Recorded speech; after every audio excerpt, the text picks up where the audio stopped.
What is a trickster? The question seems simple, yet the answer reveals one of humanity's most enduring and complex archetypes. Across every culture, in every era of human storytelling, the trickster appears. Neither hero nor villain, neither creator nor destroyer, but something that exists between all categories. They break boundaries, mock authority, reveal hidden truths, and remind us that nothing is as fixed as it seems. The trickster thrives on contradiction, teaching through chaos, disrupting to reveal what lies beneath order's surface. To understand the trickster is to understand something essential about stories, about societies, and about ourselves. The trickster archetype did not emerge in a single culture or during a specific historical period. Instead, this figure appears independently across human civilizations, taking different forms but serving remarkably similar functions. From the ancient Mediterranean to the forests of North America, from West African villages to the frozen North, trickster figures populate mythologies, folk tales, and sacred narratives. Their presence across such diverse contexts suggests something profound, that the trickster represents an essential aspect of human psychology and social organization, a figure that every culture needs in order to function, evolve, and understand itself. To begin understanding the trickster, we must first recognize what defines this archetype at its most fundamental level. The trickster is, above all else, a boundary breaker. While other figures in mythology and storytelling respect categories, hierarchies, and divisions, the trickster moves freely across these lines, refusing to be contained by the systems that organize society and cosmos. This boundary breaking manifests in countless ways, crossing between the world of gods and mortals, shifting between human and animal forms, moving between life and death, blending masculine and feminine traits, existing simultaneously as insider and outsider to every community they encounter. The trickster's refusal to respect boundaries extends to social rules and moral codes. Where heroes embody virtue and villains embody vice, tricksters operate outside these simple categories. They steal, lie, cheat, and deceive, yet they also create, teach, help, and transform. They cause chaos that destroys, but also chaos that renews. They humiliate the powerful, but sometimes also the vulnerable. Their actions cannot be judged by conventional morality because they exist to reveal that conventional morality itself is a construction, a set of agreed-upon rules that shape behavior but do not represent absolute truth. This does not mean tricksters are amoral. Rather, they operate according to a different ethics, one based on exposure rather than adherence, on revelation rather than obedience. The trickster's role is to show what lies beneath the surface of social order, to reveal the hypocrisies and pretensions that accumulate when rules become rigid, to demonstrate that power depends on dignity, and dignity depends on people agreeing not to laugh. When the trickster mocks a king, steals from a god, or tricks a hero, they are performing a necessary function, reminding everyone that no position is absolutely secure, no power completely justified, no truth entirely fixed. The trickster also exists outside the traditional narrative roles that structure most stories. They are not the hero, though they often travel with heroes and influence their journeys in crucial ways. They are not the villain, though their actions frequently cause harm and their methods involve deception and betrayal. They are not the mentor or wise guide, though they teach profound lessons. They are not comic relief, though they generate laughter. Instead, they occupy a space that resists categorization, a role that exists precisely to destabilize all other roles.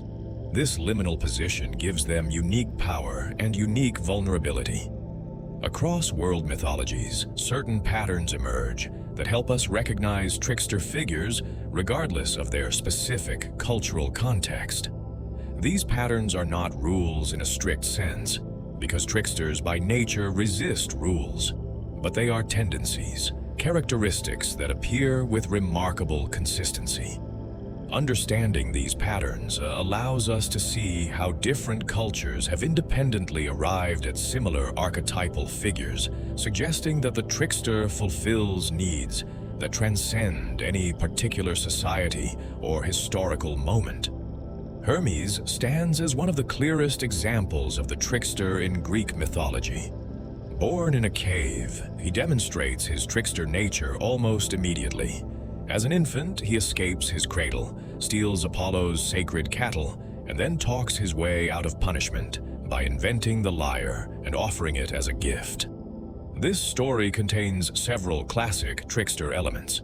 The theft represents boundary crossing, taking what belongs to another, violating sacred property. The cleverness shows characteristic trickster intelligence, solving problems through wit rather than strength. The transformation of crime into gift demonstrates the trickster's ability to change the meaning of actions, to turn violation into creation.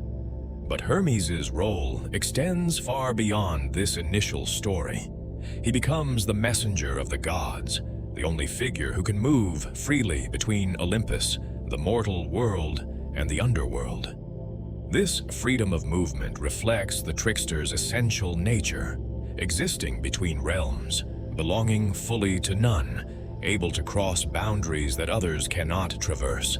Hermes guides travelers, merchants, and thieves, embodying the ambiguity of the trickster who aids both legitimate trade and criminal theft. He escorts souls to the afterlife, standing at the threshold between life and death, another liminal space where trickster energy flourishes. In Norse mythology, Loki represents a darker, more complex trickster figure. Where Hermes generally maintains a playful quality, Loki's tricks escalate from mischief to genuine danger, from clever solutions to catastrophic betrayals. Early in Norse mythology, Loki helps the gods through his cunning, retrieving stolen items, outwitting giants, solving problems that strength alone cannot address. His shape-shifting ability, transforming into animals, changing gender, becoming objects, demonstrates the trickster's characteristic fluidity, the refusal to remain fixed in any single form or identity. Yet Loki's story also reveals the trickster's dangerous potential. His jokes become crueler, his tricks more destructive, until finally he engineers the death of Balder, the beloved god whose death sets in motion the chain of events leading to Ragnarok, the Norse apocalypse. This progression shows that trickster energy, when it curdles, when it loses its connection to renewal and becomes purely destructive, can threaten not just individuals, but entire cosmic orders. Loki's eventual punishment, bound with his son's entrails while poison drips onto his face, represents what happens when the trickster goes too far, when disruption becomes destruction, when the necessary function of destabilization transforms into genuine threat to existence itself. The complexity of Loki's character reflects something important about the trickster archetype. These figures are never simply good or bad, helpful or harmful, creative or destructive. They are always both, always contradictory, always operating according to logics that seem inconsistent from outside perspectives, but make perfect sense within the trickster's own understanding. Loki helps the gods and betrays them, creates solutions and causes disasters, embodies loyalty and treachery simultaneously. This profound ambiguity makes trickster figures unsettling, dangerous, and absolutely essential.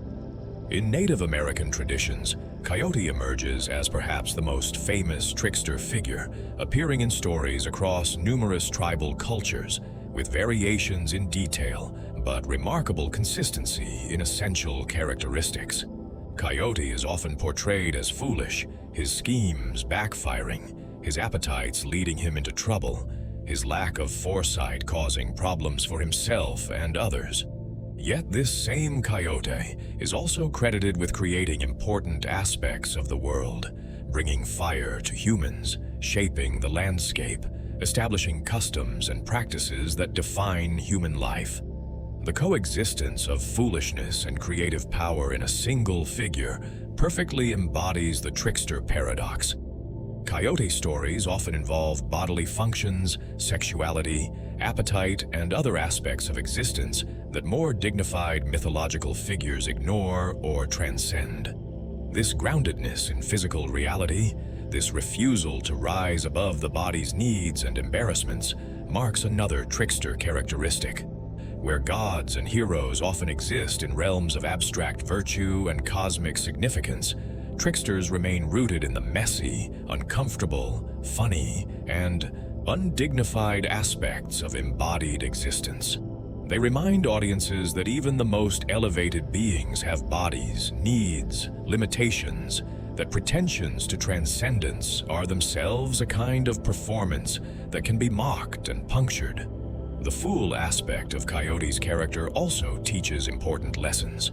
His failures demonstrate consequences of greed, lust, arrogance, and short-sightedness. Communities hearing Coyote stories learn what not to do, how not to behave, even as they laugh at his predicaments.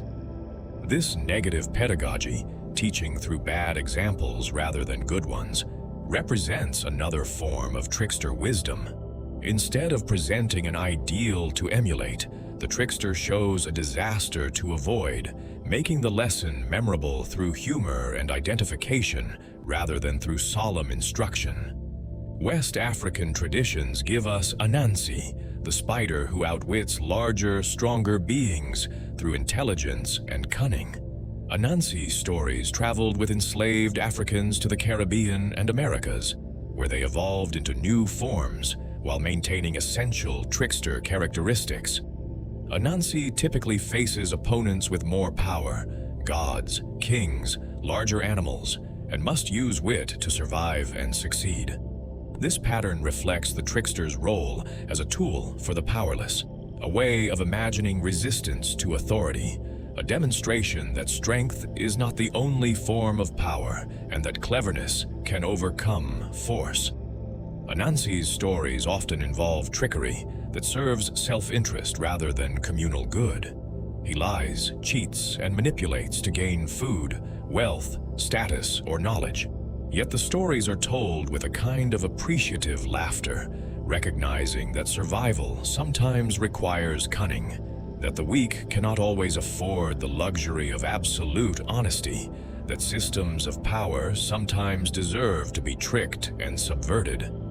This ambivalent moral stance, neither condemning nor fully endorsing the trickster's actions, allows Anansi stories to function as both entertainment and social commentary, both escape and critique.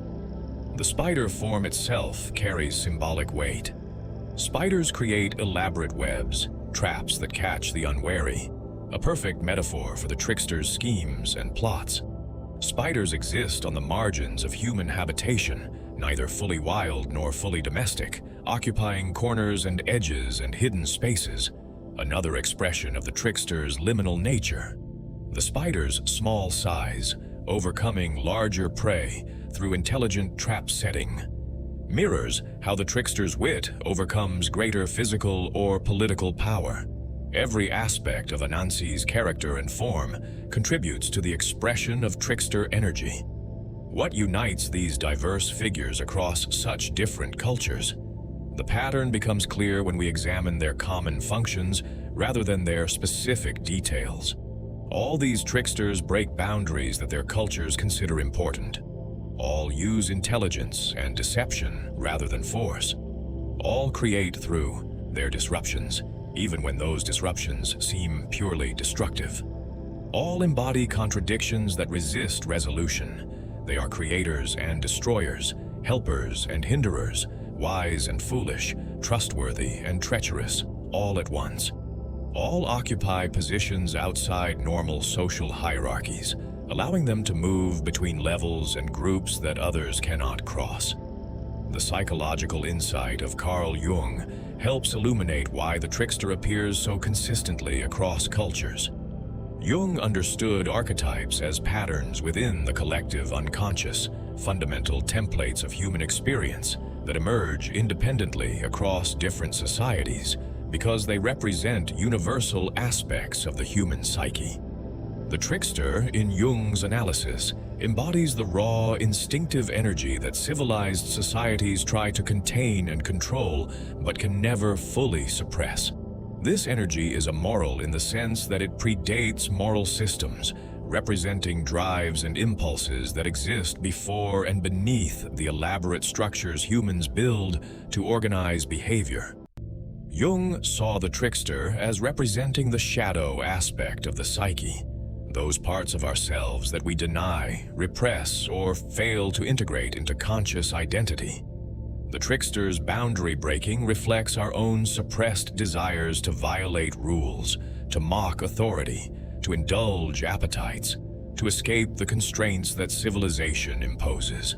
By projecting these impulses onto trickster figures and stories, cultures create safe spaces to acknowledge, explore, and even celebrate aspects of human nature that must otherwise be controlled. The trickster becomes a release valve, allowing expression of energies that might otherwise become destructive if completely suppressed. But Jung's analysis goes deeper than simple psychological release.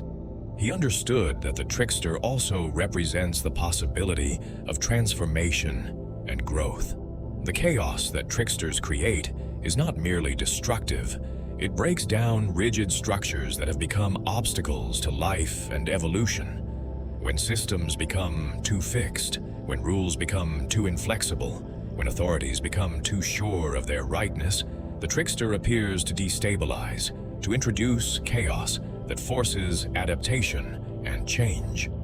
Without this disruptive force, societies and individuals would crystallize into unchanging forms, would lose the flexibility necessary for survival in a changing world.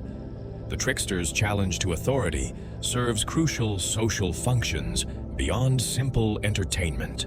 In cultures with rigid hierarchies and powerful rulers, trickster stories provide ways to imagine resistance, to articulate critiques that would be dangerous to express directly, to maintain psychological autonomy in the face of domination.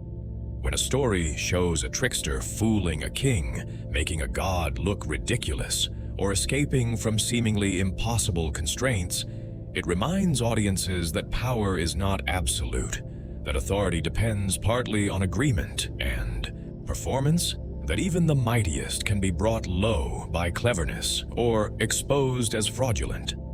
Having established the trickster's presence across world cultures, we must now examine the specific traits that define this archetype, the characteristics that allow us to recognize trickster figures regardless of their cultural context or historical period. While individual tricksters vary enormously in their specific stories and attributes, certain patterns emerge with remarkable consistency. These essential traits, humor as power, dangerous duality, and transformation, appear again and again, suggesting that they represent not merely coincidental similarities, but fundamental aspects of what makes the trickster archetype function in human storytelling and psychology. Humor stands as perhaps the trickster's most recognizable and most powerful weapon. Where warriors use swords and rulers use laws, tricksters use laughter. This might seem like a weak tool compared to physical force or institutional authority, but the trickster's humor carries a power that these more obvious forms of strength cannot match. Laughter disarms, disorients, and disrupts in ways that direct confrontation cannot achieve. When the trickster makes us laugh, they create a momentary opening, a gap in our defenses, a suspension of the seriousness that normally governs behavior and belief. In that moment of laughter, hierarchies wobble, authorities look absurd, and truths that would otherwise be suppressed or denied become visible and speakable. The trickster's humor is rarely gentle or purely entertaining. Instead, it tends toward the uncomfortable, the transgressive, the shocking. Trickster jokes often involve bodily functions, sexuality, violence, or other subjects that polite society prefers to ignore or euphemize. This focus on uncomfortable subjects serves several functions. First, it forces acknowledgement of realities that social conventions try to conceal, that bodies have needs and limitations, that desires exist regardless of propriety, that death and decay are facts of existence. Second, it creates a kind of democratization through shared embodiment. Everyone has a body. Everyone is subject to appetites and limitations. Therefore, no one is truly elevated above material reality, no matter how much their position or pretensions might suggest otherwise. The disarming quality of trickster humor creates opportunities for truth-telling that would otherwise be impossible. Throughout history, court jesters and fools have enjoyed a unique license to speak truths that would get anyone else imprisoned or executed. The jester can mock the king, point out his failures, suggest his decisions are foolish, because these criticisms come wrapped in jokes, delivered through performances that can be dismissed as mere entertainment if they become too dangerous. Yet everyone present understands that the joke contains real critique, real observation, real truth. The laughter that greets the jester's performance acknowledges both the humor and the accuracy of the criticism, creating a complex social moment where truth circulates under the protection of comedy. This function of humor, as protected truth-telling, reveals something important about power and its vulnerabilities. Authority depends partly on dignity, on being taken seriously, on maintaining an image of competence and legitimacy. When the trickster makes authority figures look ridiculous, they expose the performance at the heart of power. The king is just a person wearing fancy clothes and sitting on a special chair. The priest is just someone speaking words that others have agreed to treat as sacred. The hero is just someone who has been lucky or skilled enough to survive.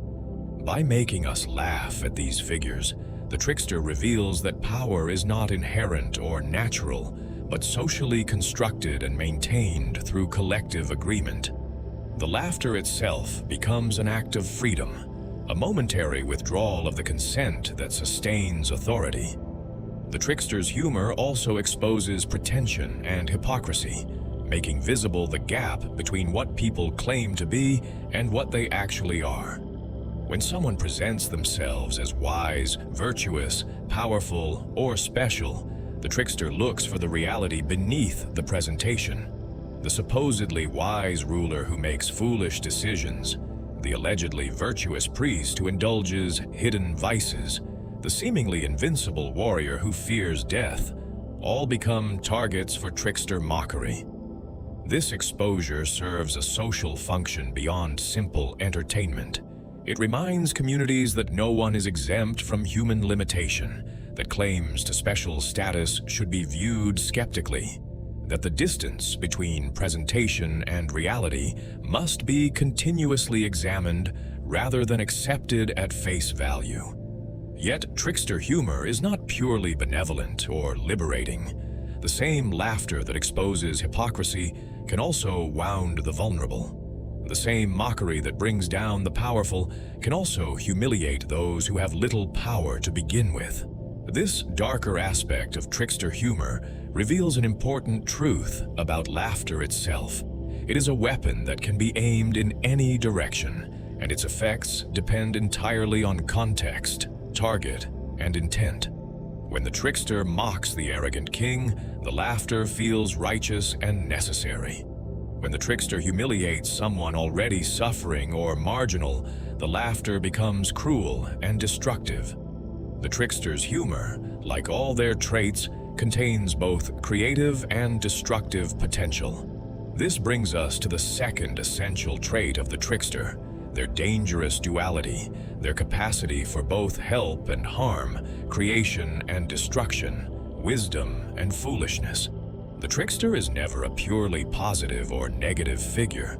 They embody contradiction at such a fundamental level that any attempt to categorize them as good or bad, helpful or harmful, inevitably fails. This is not moral relativism or confusion. It is recognition that the trickster operates according to different principles than the moral categories that organize most ethical thinking. The trickster is not immoral, but amoral, existing before and beyond the systems of right and wrong that societies construct to regulate behavior. The destructive capacity of trickster figures appears clearly in mythological narratives. Loki's tricks escalate from amusing pranks to the murder of Baldur and the triggering of cosmic catastrophe. Coyote's schemes regularly result in death, his own or others, with consequences that ripple through communities. Even more benign tricksters cause real harm through their disruptions. Relationships broken, trusts betrayed, plans destroyed, suffering inflicted. This harm is not incidental to their nature, but central to it.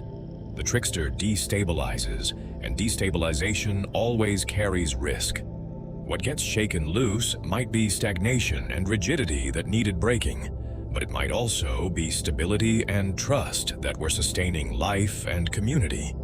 The question of why tricksters must be dangerous reveals important truths about the archetype's function. If the trickster were purely helpful, purely wise, purely benevolent, they would not be tricksters at all. They would be mentors or sages or guides. The trickster's danger is inseparable from their power.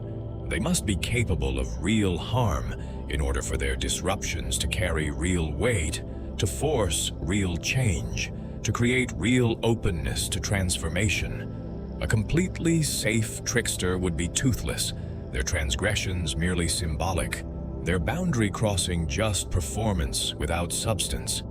The possibility that the trickster might actually destroy what they disrupt, that their chaos might not resolve into new order, makes their appearance genuinely threatening and genuinely transformative. This dangerous quality creates a relationship of ambivalence in cultures that create and preserve trickster stories. Communities need the trickster's disruptive energy. They need reminders that no system is perfect, that authorities can fail, that rules can become obstacles rather than aids to life. Yet these same communities must also protect themselves from too much disruption, too much chaos, too complete a breakdown of order and stability. The trickster must be present but contained, acknowledged but not allowed to run completely wild, celebrated in stories but regulated in practice. This tension appears in how trickster tales often end, with the trickster being punished, exiled, transformed, or otherwise limited after their disruptions threaten to go too far. Loki's eventual binding represents this pattern clearly. After engineering Baldur's death, after his chaos threatens the stability of the Norse cosmos itself, the gods finally capture him and bind him with the entrails of his own son, arranging for poison to drip eternally onto his face while his faithful wife catches it in a bowl. When she must occasionally empty the bowl, the poison hits him and his writhing causes earthquakes. This punishment is both eternal and intimate, using his own child's remains to bind him, involving both pain and the devotion of his wife. The story suggests that trickster energy cannot be eliminated. Loki remains alive, remains capable of causing disruption through his very suffering, but it can and must be contained when it threatens existence itself. This pattern appears across cultures in various forms. Tricksters are exiled to the margins, transformed into new shapes, tricked themselves by cleverer opponents, or incorporated into systems of authority that domesticate their wildness. Yet they never fully disappear, never become completely controlled, because the energy they represent is essential. The challenge is not to eliminate the trickster, but to maintain a dynamic balance. Enough disruption to prevent rigidity, but not so much that stability becomes impossible. The trickster stories themselves perform this balancing function, allowing communities to engage with chaos and danger in controlled narrative contexts, rather than having to face them unprepared in lived experience. The third essential trait that defines the trickster across cultures is transformation, particularly the ability to shape-shift between different forms, identities, and states of being. While not every trickster in every tradition possesses literal shape-shifting abilities, the pattern appears with such frequency that it clearly represents something central to the archetype. Transformation embodies the trickster's fundamental nature.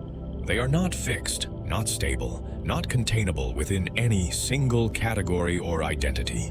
They move between forms as easily as they move between moral states, social positions, and cosmic realms. Where other figures have essential natures that define them, the trickster's essence is the absence of fixed essence, the capacity for endless metamorphosis. The ability to change form provides obvious practical advantages in trickster stories. By becoming an animal, the trickster can escape pursuit, access places forbidden to humans, or gain abilities that human form lacks. By changing gender, they can cross social boundaries that separate male and female domains, can seduce or deceive in ways their original gender would not permit. By becoming objects, elements, or abstract forces, they can achieve goals that would be impossible in embodied form.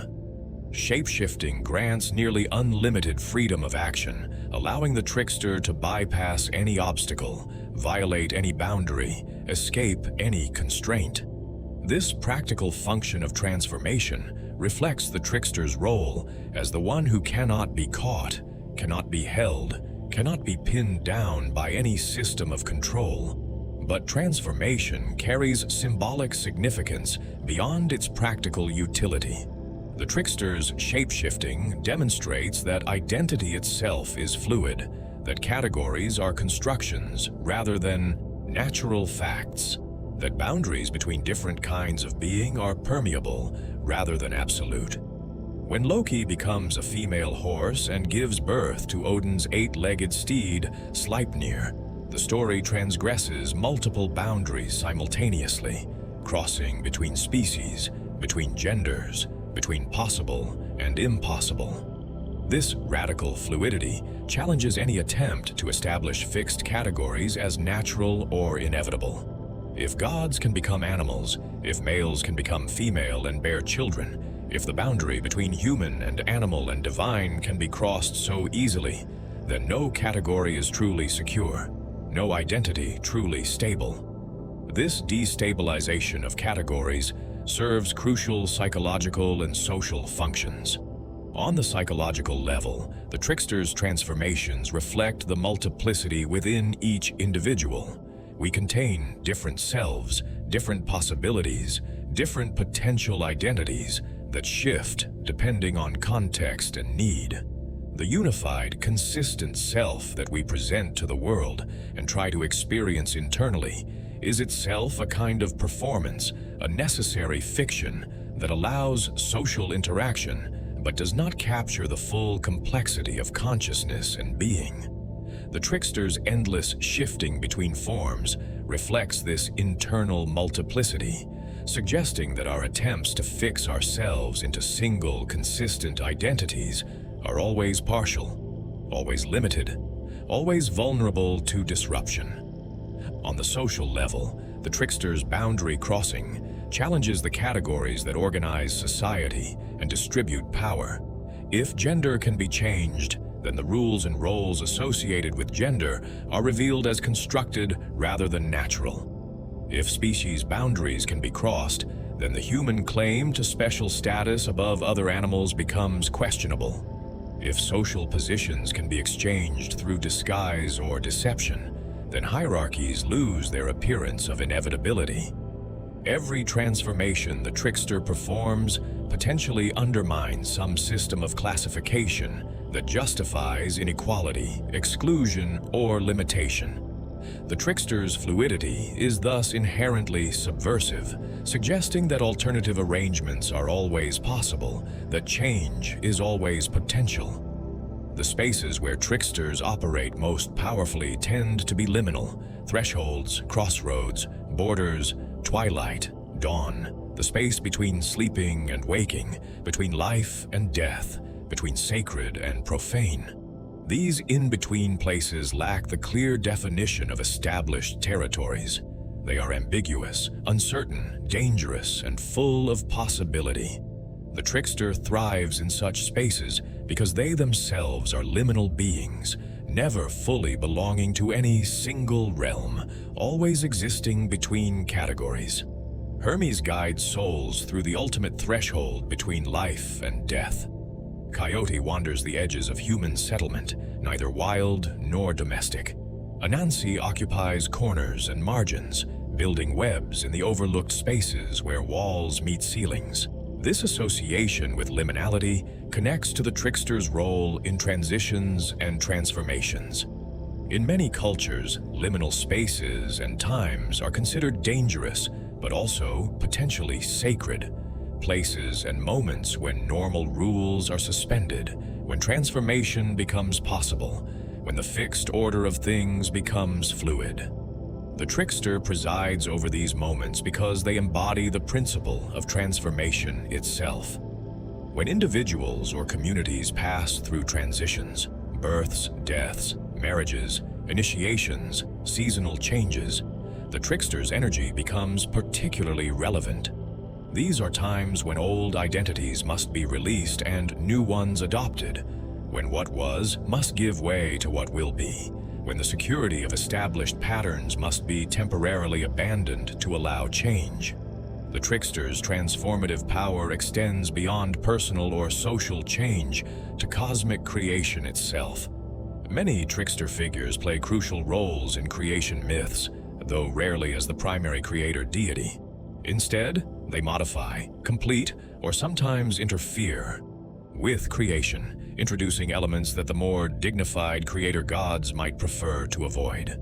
Coyote brings fire to humans, but also introduces death. Raven brings light to the world, but also teaches humans about suffering and deception.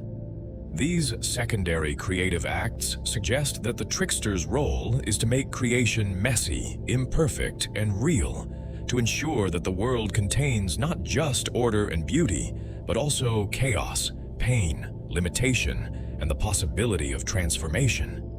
This creative function through disruption reveals perhaps the deepest aspect of the trickster's transformative nature.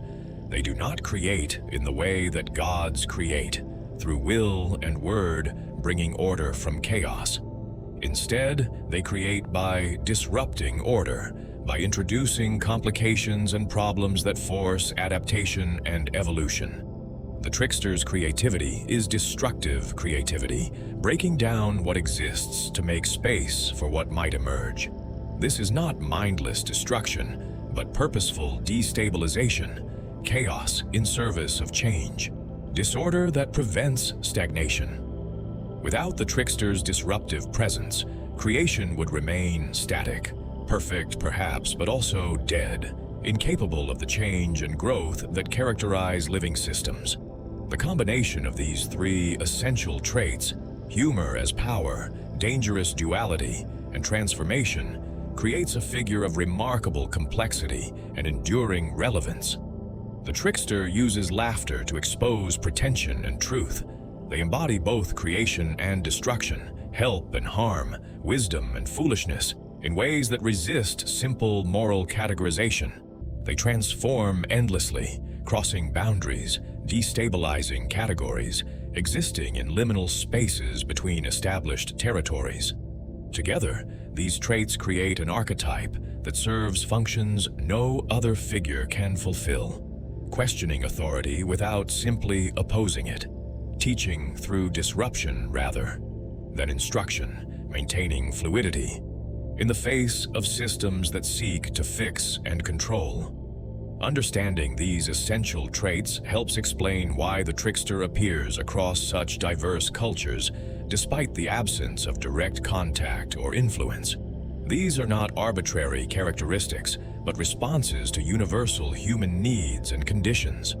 All human societies create systems of order, hierarchy, and meaning. All such systems tend toward rigidity over time, becoming obstacles to change rather than aids to life. All communities need some mechanism for introducing chaos and transformation without completely destroying stability. The Trickster fulfills this need, embodying the principle of creative disruption, ensuring that no order becomes so fixed that it cannot evolve, that no authority becomes so absolute that it cannot be questioned, that no boundary becomes so solid that it cannot be crossed. The Trickster is essential because change is essential, because rigidity is death, because transformation is life itself. The Trickster's role extends far beyond mere disruption for its own sake. Throughout mythology and folklore, these boundary-breaking figures serve as teachers, though their methods of instruction differ radically from those of conventional mentors and sages. Where the wise elder offers direct guidance based on accumulated knowledge, where the hero teaches through exemplary action, the Trickster teaches through chaos, confusion, and the deliberate overturning of expectations. This pedagogical approach may seem counterintuitive or even counterproductive, but it addresses aspects of learning and growth that straightforward instruction cannot reach. The Trickster teaches lessons that can only be learned through experience, disruption, and the uncomfortable process of having one's certainties shaken. The Trickster's teaching method operates through indirection rather than clarity, through destabilization rather than foundation building, through questions rather than answers. When a conventional teacher wants to communicate wisdom, they explain concepts clearly, provide examples, guide the student step by step toward understanding. The Trickster does almost the opposite. They confuse, mislead, trick, and frustrate, forcing the student to find their own way through chaos and uncertainty. This approach seems cruel or counterproductive until we recognize what it accomplishes. Direct teaching provides information and techniques, but it does not necessarily develop the flexibility, resilience, and independent thinking that allow individuals to navigate truly novel or challenging situations. Consider how Trickster figures interact with heroes in mythological narratives. The hero typically embarks on a quest with clear goals, righteous purpose, and confidence in their abilities and understanding. The Trickster appears not to provide helpful guidance, but to complicate the journey, introducing obstacles that seem unnecessary, mocking the hero's certainty, revealing flaws in their plans or character. These interactions initially appear to hinder rather than help, but closer examination reveals their instructional value. By forcing the hero to confront unexpected challenges, to question their assumptions, to recognize limitations in their understanding, the Trickster prepares them for the real complexity of their task in ways that straightforward mentoring never could. The Trickster teaches by exposing gaps between perception and reality, between what we think we know and what is actually true. When someone becomes too confident in their understanding, too certain of their rightness, too convinced of their superiority, the Trickster arrives to reveal how much remains unknown, uncontrolled, and misunderstood. This lesson is inherently humbling and often humiliating, which is precisely why it works. Pride and certainty create blindness. We stop questioning, stop learning, stop adapting when we believe we have already arrived at truth or mastery. The Trickster's mockery and disruption force recognition that arrival is impossible, that truth is more complex than any single understanding, that mastery is always partial and provisional. One particularly powerful form of Trickster pedagogy involves using humor to reveal uncomfortable truths. Laughter has a unique capacity to bypass defensive reactions and allow acknowledgement of realities we might otherwise deny.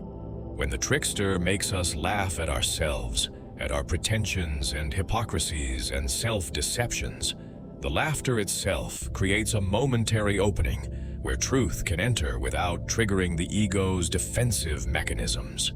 We can accept criticism delivered through comedy that we would reject if stated directly. The joke allows the truth to slip past our guardedness, disguised as entertainment, only revealing its serious content after it has already penetrated our awareness. This comic approach to truth-telling serves another function beyond bypassing defensiveness. It teaches that even serious matters, even profound truths, need not be approached with unrelenting solemnity.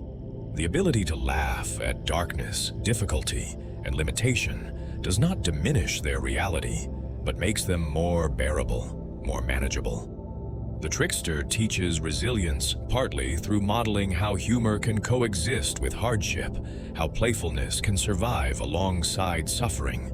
This is not denial or minimization, but a more complete response to reality's complexity, acknowledging both the difficult and the absurd, both the tragic and the comic dimensions of existence. The trickster also teaches through failure, both their own failures and the failures they cause others to experience. Coyote's schemes regularly backfire, resulting in his injury, humiliation, or death. These stories teach partly through negative example. They show what happens when greed, lust, pride, or foolishness guide behavior. But they also teach something more subtle about failure itself. Coyote survives his catastrophic mistakes, returns from death, continues scheming despite repeated disasters.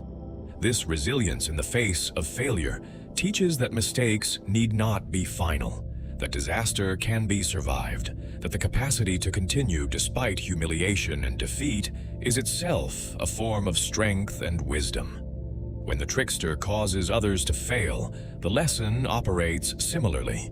By tricking heroes into making mistakes, by exposing flaws in their plans or character, by forcing them to confront their limitations, the trickster creates learning opportunities that success could never provide. We learn far more from failure than from victory because failure forces examination of what went wrong, recognition of false assumptions, development of new approaches. The hero who succeeds in every challenge without setback becomes rigid, convinced of the rightness of their methods, unable to adapt when those methods prove insufficient. The hero who experiences trickster-induced failure must develop flexibility, must learn to question and revise their approaches, must recognize that multiple paths exist toward any goal.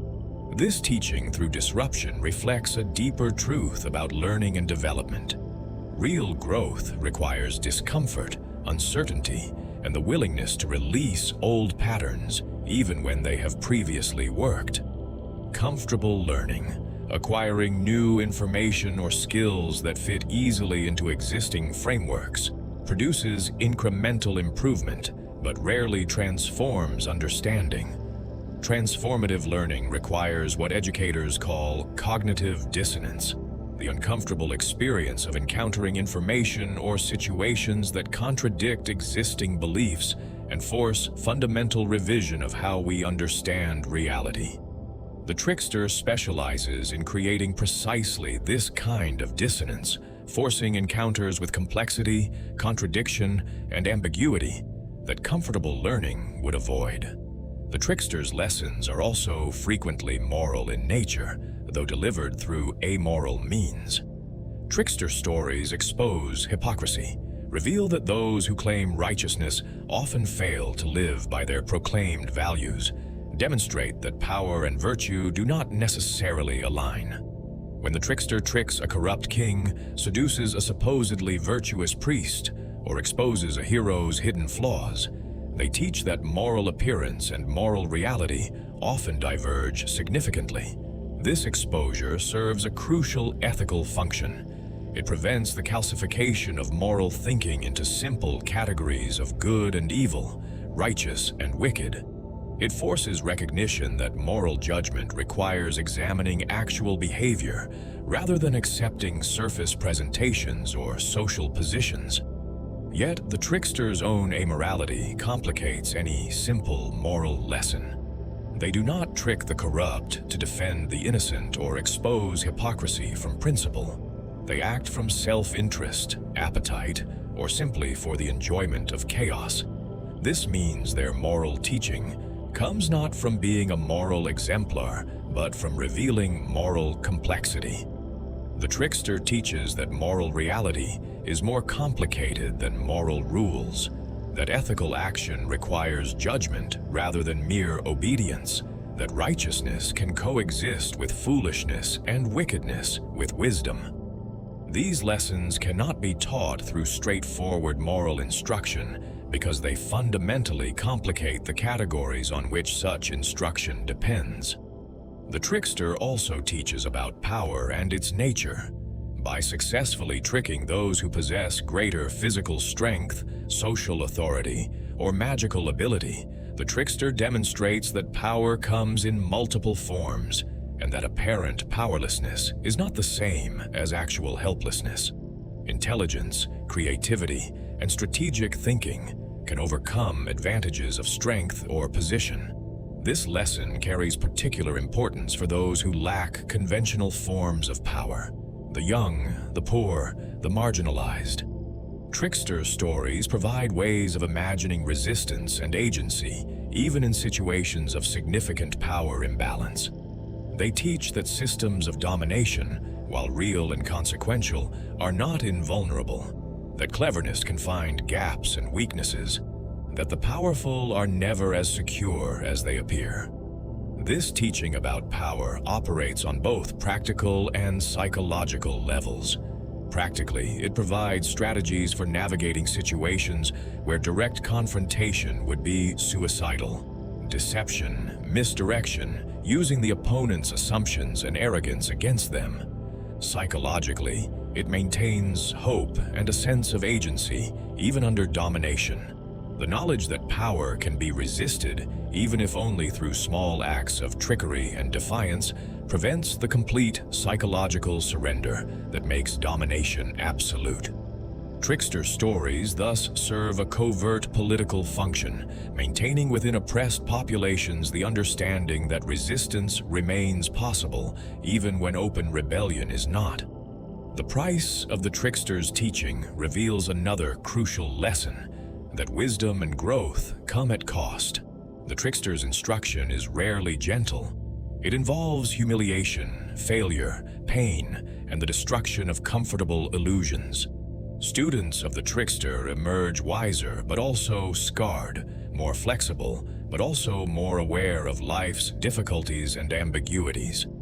This painful dimension of trickster pedagogy teaches something that gentler instruction cannot: that meaningful growth requires sacrifice, that transformation hurts, that becoming wiser means losing innocence and certainty.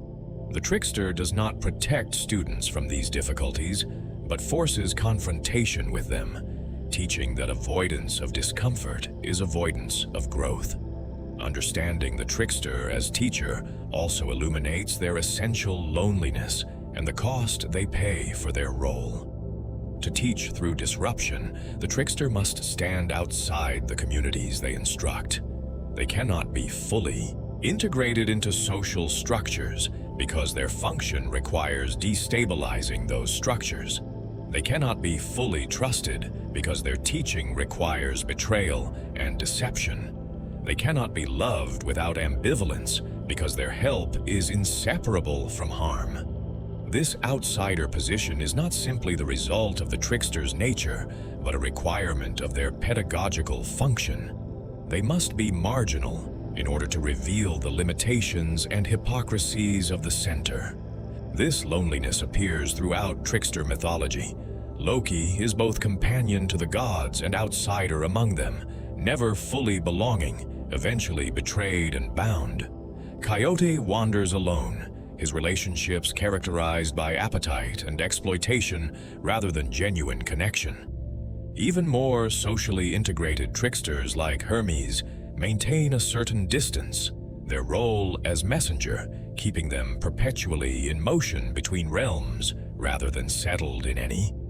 The trickster's laughter often masks this isolation, their jokes protecting them from having to acknowledge their loneliness directly. Yet the isolation remains, a cost of the freedom and perspective that makes their teaching possible. The trickster teaches about this loneliness as well, though indirectly. By embodying the outsider position, by showing both its freedom and its cost, the trickster reveals something about the relationship between community and individuality, belonging and autonomy. Complete integration into community requires accepting its norms, limitations, and illusions. Complete autonomy requires accepting isolation, marginality, and the loss of community's comforts. Most people navigate between these poles, but the trickster occupies an extreme position, choosing freedom and perspective over belonging. This choice has consequences, and the trickster's loneliness teaches that all choices have consequences, that we cannot have everything, that living with integrity requires accepting the costs of our priorities. The permanence of trickster teachings, despite their indirect delivery, reveals something about how learning actually works. Direct instruction is easily forgotten because it does not engage our emotions, does not connect to lived experience, does not require us to actively construct understanding. Trickster teaching, by contrast, is memorable precisely because it is uncomfortable, surprising, and experiential. We remember the time we were fooled, humiliated, or forced to confront our own foolishness far more vividly than we remember being told correct information. The emotional intensity of trickster encounters burns lessons into memory in ways that calm instruction cannot match. This emotional engagement also means that trickster teachings often reveal themselves gradually rather than immediately. The full significance of a trickster encounter may not become apparent until long after the event, when experience and reflection allow recognition of patterns and principles that were not obvious in the moment. The story that seemed merely entertaining as a child reveals deeper meanings. When revisited as an adult, the humiliation that felt like simple cruelty eventually reveals itself as necessary correction. The failure forced by trickster interference becomes recognizable as redirection toward a better path. This delayed comprehension is itself part of the teaching, the lesson that understanding develops over time, that truth reveals itself gradually, that wisdom requires patience and reflection rather than immediate grasping. The trickster ultimately teaches adaptation, the capacity to navigate change, uncertainty, and complexity without clinging to rigid patterns or false certainties. This may be the most important teaching of all in a world characterized by constant change. Fixed knowledge becomes obsolete. Rigid strategies fail when conditions shift. Certainty blinds us to new realities.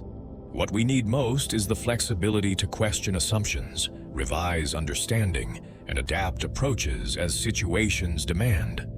The trickster teaches this flexibility not by explaining its importance, but by forcing us to exercise it, by creating situations where rigidity fails and adaptation succeeds, by demonstrating through repeated experience that the capacity to change is more valuable than any particular knowledge or skill. In this sense, the trickster's teaching prepares us not for any specific challenge, but for the fundamental condition of existence: impermanence, uncertainty, complexity, and the inevitability of change. The trickster teaches that categories are provisional, that boundaries are permeable, that nothing remains fixed, that transformation is constant. These lessons cannot be taught through straightforward instruction because they contradict the implicit assumptions of instructional relationships, that the teacher knows and the student learns, that knowledge is stable and can be transferred, that there are right answers to be discovered and mastered. Trickster pedagogy reveals these assumptions as themselves temporary and limited, preparing us to live wisely in a reality far more fluid, ambiguous, and unknowable than our systems of knowledge and education typically acknowledge. The relationship between tricksters and heroes represents one of the most fundamental dynamics in mythology and storytelling. These two archetypes exist in symbiotic relationship, each requiring the other to fulfill their respective functions. The hero embodies purpose, direction, and the quest for order and justice. The trickster embodies chaos, flexibility, and the questioning of all certainties. Neither can function optimally without the other.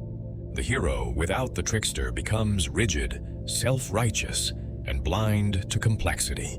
The trickster without the hero becomes merely destructive, their chaos serving no purpose beyond disruption itself. Together, they create a dynamic tension that drives narratives forward and mirrors the internal tensions within individuals and societies between structure and freedom, certainty and doubt, order and change. Heroes, by their very nature, are vulnerable to specific forms of blindness and rigidity. The heroic quest requires clarity of purpose, unwavering commitment, and confidence in one's abilities and righteousness. These qualities enable heroes to face extraordinary dangers, overcome obstacles that would stop ordinary people, and persist through suffering that would break lesser wills. But these same qualities, when unchecked, become liabilities. Clarity of purpose can become narrow-mindedness that cannot recognize when goals have become destructive or when alternative paths might better serve true needs. Unwavering commitment can become stubborn refusal to adapt when circumstances change.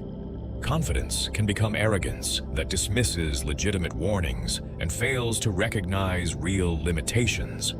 The trickster serves as necessary counterbalance to these heroic vulnerabilities. When the hero becomes too certain, too rigid, too convinced of their righteousness, the trickster appears to introduce doubt, chaos, and humbling experiences. This intervention may take the form of direct tricks played on the hero, or it may appear as complications that force the hero to adapt their approach, or it may manifest as mockery that punctures inflated self-importance. Whatever form it takes, the trickster's disruption serves the hero's ultimate success by preventing the rigidity that would make that success impossible. The hero needs to be knocked off balance, needs to question assumptions, needs to recognize limitations in order to develop the flexibility and wisdom that complex challenges require. Classical mythology provides clear examples of this dynamic. In Greek tradition, Odysseus receives aid from Hermes on multiple occasions during his long journey home from Troy. Hermes provides guidance and protection, but this help comes wrapped in trickster energy, indirect, ambiguous, requiring Odysseus himself to exercise cleverness and adaptability. Hermes does not simply solve Odysseus's problems, but rather provides tools and knowledge that Odysseus must use wisely. This reflects the trickster's pedagogical function. Direct rescue would not serve Odysseus's development. Instead, Hermes's interventions force Odysseus to become more resourceful, more clever, more capable of navigating complexity and deception. The trickster helps the hero by making the quest more difficult in ways that develop necessary capacities. In Norse mythology, Thor and Loki travel together on multiple adventures, their contrasting natures creating both conflict and complementarity. Thor represents straightforward heroic action, immense strength applied directly to problems, clear distinctions between enemies and allies, confidence bordering on arrogance.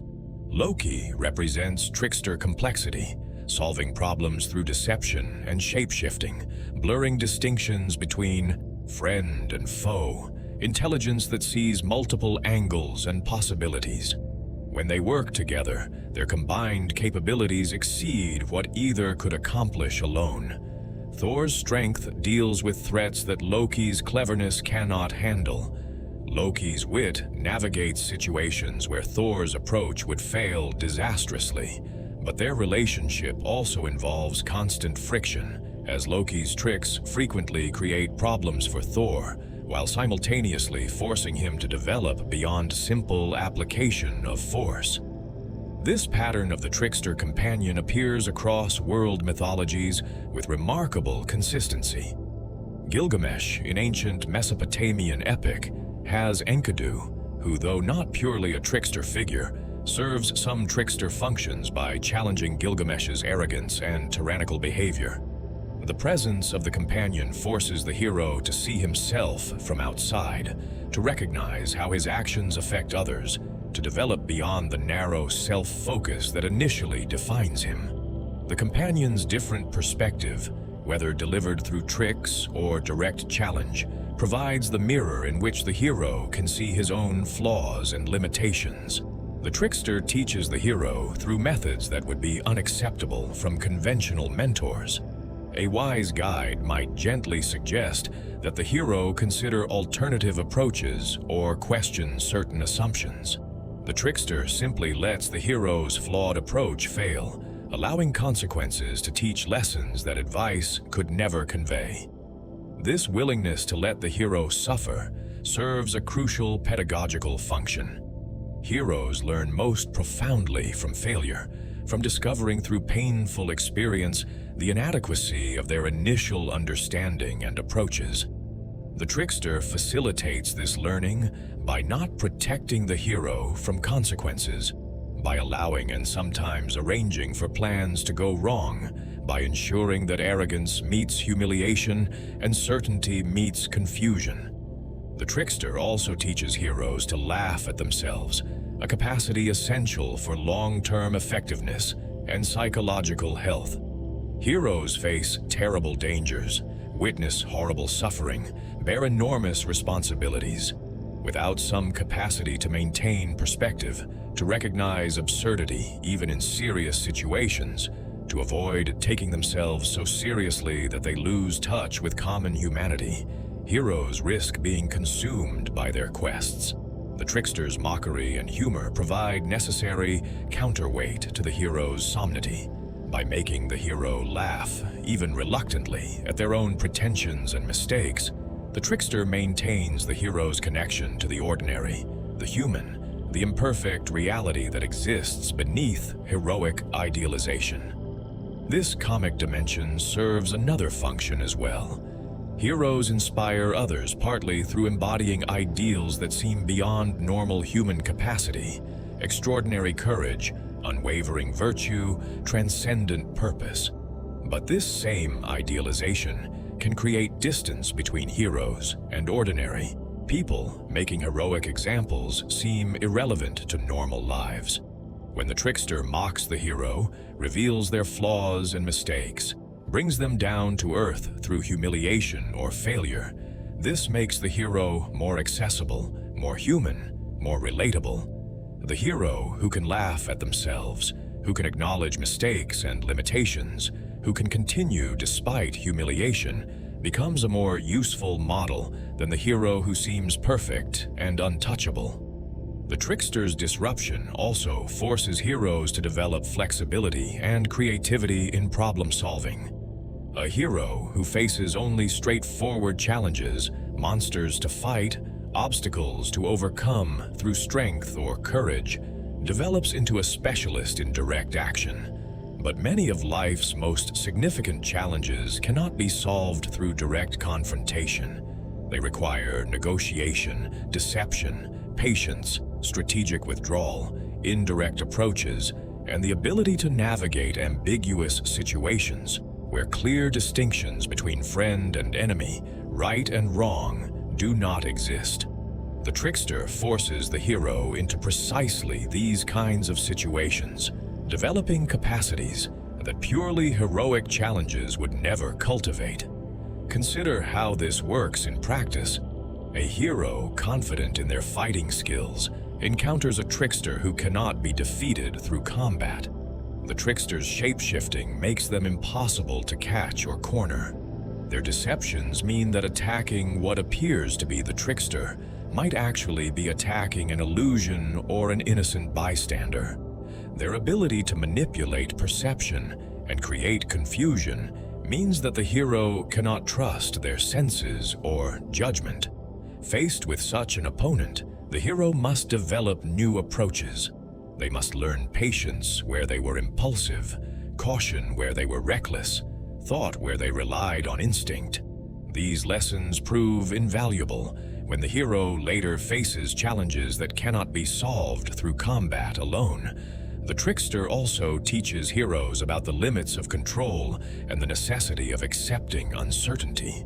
Heroes typically seek to master their environment, to ensure victory through preparation and strength, to reduce uncertainty to manageable levels.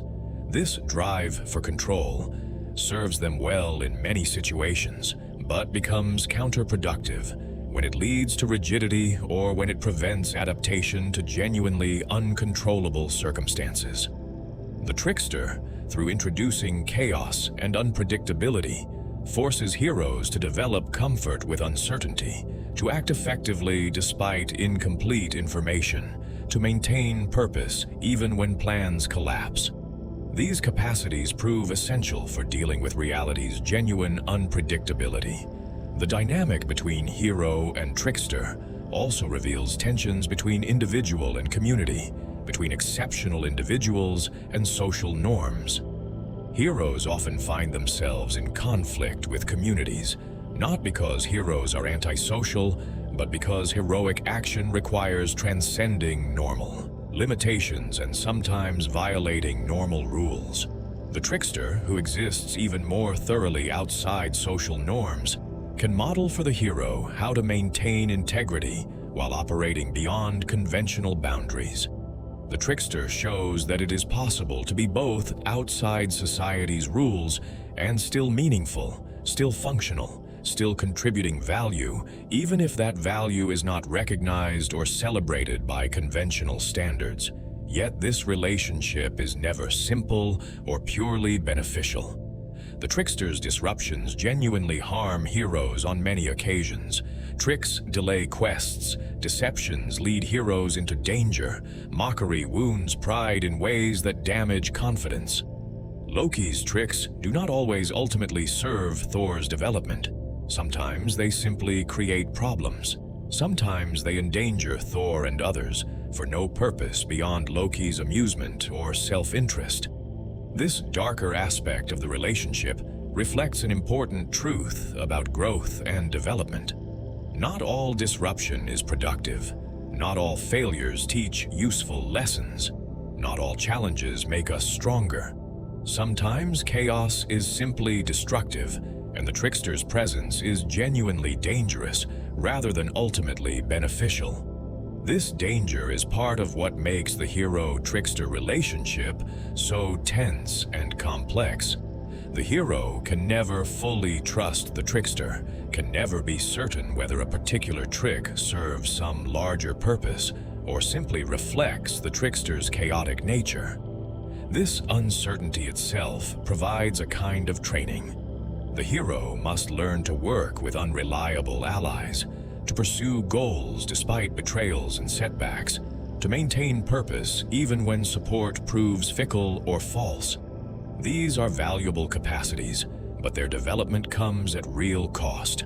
The hero's justified wariness of the trickster may prevent them from accepting help when it is genuinely offered, may lead them to reject insights that seem like tricks but are actually truth. The complementary nature of these archetypes becomes clearest when we consider what happens in their absence. A narrative with heroes but no tricksters tends toward simplistic morality and predictable patterns. Problems have clear solutions. Virtue is rewarded. Evil is punished. The hero's righteousness is never genuinely questioned. Such stories can be satisfying on a simple level, but fail to capture reality's complexity, fail to prepare audiences for situations where righteous action is unclear, where good intentions lead to bad outcomes, where easy answers do not exist. The presence of trickster energy introduces the ambiguity, the moral complexity, the unpredictability that make narratives feel true to lived experience. Conversely, narratives with tricksters but no heroes tend toward nihilism or mere chaos. Disruption without purpose, mockery without any alternative vision, deception without any grounding in truth or value. These create stories that may entertain through cleverness, but ultimately feel empty, lacking the sense of meaning and purpose that makes narratives resonate deeply. The hero provides the purposeful action, the quest towards something better, the commitment to values and ideals that give trickster disruption something meaningful to disrupt. Without this grounding, the trickster becomes merely destructive or trivial. Together, hero and trickster create dynamic balance. The hero pulls toward order, purpose, and ideals. The trickster pulls toward chaos, flexibility, and recognition of reality's complexity. The tension between these pulls generates movement, development, and the kind of complex resolution that feels true rather than simplistic. Neither achieves total victory. The hero never fully establishes the order they seek because the trickster ensures that chaos and change remain present. The trickster never completely destroys structure because the hero maintains purpose and direction. The result is not stasis, but dynamic equilibrium, not fixed truth, but ongoing negotiation between competing necessary principles. If heroes and tricksters exist in creative tension, rulers and tricksters exist in fundamental opposition. The trickster represents everything that authority must suppress, contain, or co-opt in order to maintain stability and legitimacy. Rulers depend on dignity, on being taken seriously, on maintaining clear hierarchies and boundaries that organize social life and justify the distribution of power. Tricksters specialize in destroying dignity through mockery, in making authority look ridiculous, in crossing boundaries that rulers establish to maintain order. This opposition appears across cultures and throughout history, manifesting in court, jesters who insult kings, in folk tales where clever peasants outwit nobles, in sacred clowns who mock religious authorities, in comedians who ridicule politicians. The pattern is universal because it addresses a universal tension, the necessity of authority for social organization, and the danger that authority, unchecked, becomes tyranny. Authority requires a certain performance to maintain itself. Rulers must appear confident, competent, legitimate, somehow deserving of the obedience they demand and the privileges they enjoy. This performance involves careful management of image and perception, wearing special clothing, living in impressive structures, speaking in formal registers, being addressed with honorific titles, having their movements and actions treated as significant and consequential. The performance is not necessarily insincere or cynical. Many rulers genuinely believe in their own legitimacy and the importance of their role. But sincerity does not change the fact that authority is partly performance, that power depends on collective agreement to treat certain people as special and their commands as binding. The trickster threatens this performance at its foundation.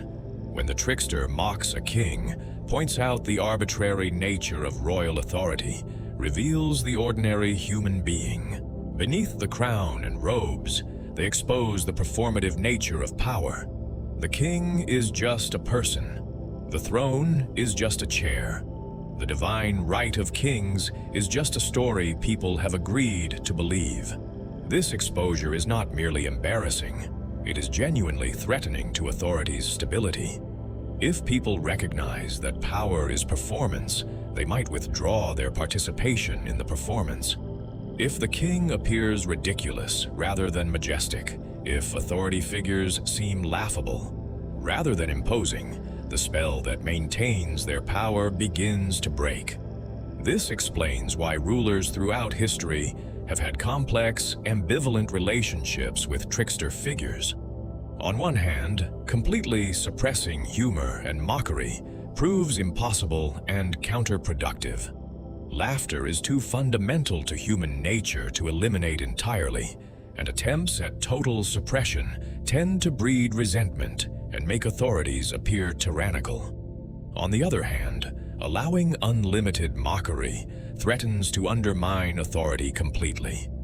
The solution many societies developed involves creating limited, controlled spaces for trickster energy, the court jester who can insult the king but only in specific contexts, the carnival season when normal hierarchies are temporarily inverted, the comedian who can criticize politicians but whose influence is contained within entertainment venues. The court jester represents perhaps the clearest historical example of how societies manage the tension between authority and trickster energy. Jesters occupied a unique position within royal courts, officially low in status, but granted extraordinary license to speak truths that would get anyone else imprisoned or executed. A jester could mock the king's decisions, point out his failures, suggest he was foolish or corrupt, all under the protection of their role as entertainer. This arrangement served multiple functions. For the king, the jester provided valuable feedback that courtiers seeking favor would never offer. For the court, the jester's performances released tensions that might otherwise build toward dangerous levels. For subjects more broadly, the jester's mockery demonstrated that even the highest authority was not completely untouchable. But this license came with significant limitations and costs. The jester's criticisms, however accurate, could always be dismissed as mere entertainment, as jokes not meant seriously. The jester's low official status meant their insights carried no institutional weight, and the jester's privileged position depended entirely on the ruler's tolerance. A king who tired of mockery could simply dismiss or execute the jester without consequence. The jester thus occupied a precarious position, simultaneously protected and vulnerable, powerful and powerless. Their effectiveness depended on walking a precise line between acceptable mockery and dangerous challenge, between comic performance and genuine threat. This dynamic reveals something important about how trickster energy functions in relation to authority. The trickster can expose the arbitrary and constructed nature of power, can make authorities look ridiculous, can speak truths that others cannot voice. But the trickster typically cannot directly overthrow or replace authority. Their power is fundamentally different from institutional power. It is the power of revelation and mockery, rather than the power of command and enforcement. The trickster can weaken authority's legitimacy, can create space for others to question and resist, but typically cannot directly seize or wield power themselves. This limitation is not merely practical, but essential to the trickster's nature. The moment the trickster attempts to become an authority, they cease to be a trickster. The relationship between tricksters and religious authority follows similar patterns, but with even higher stakes. Religious authorities claim to speak for the divine, to mediate between human and sacred realms, to possess knowledge and legitimacy that transcends merely human sources. This transcendent claim makes religious authority particularly powerful, but also particularly vulnerable to trickster mockery. If political authority rests on performance and consent, religious authority rests on belief, on people accepting that priests or prophets actually possess special connection to the sacred. The trickster who reveals religious authorities as frauds, hypocrites, or ordinary humans performing roles threatens to collapse this belief, and with it the entire structure of religious authority. Many cultures developed sacred clown traditions that channeled trickster energy within religious contexts. These figures perform parodies of sacred rituals, mock serious ceremonies, behave in deliberately inappropriate ways during solemn occasions. Far from being seen as sacrilege, these performances serve important religious functions. They demonstrate that the sacred is powerful enough to survive mockery, that genuine holiness does not require rigid solemnity, that laughter and spirituality can coexist. The sacred clown also reveals the human element within religious practice, acknowledging that even the most solemn rituals involve human performance and that pretensions to perfect piety deserve puncturing. The trickster's mockery serves a crucial function in preventing authority from ossifying into tyranny. All authorities, political or religious, face a constant temptation and danger, the tendency to begin believing their own performance, to mistake the role for ultimate reality, to forget that their power depends on consent and belief rather than inhering in their person or position.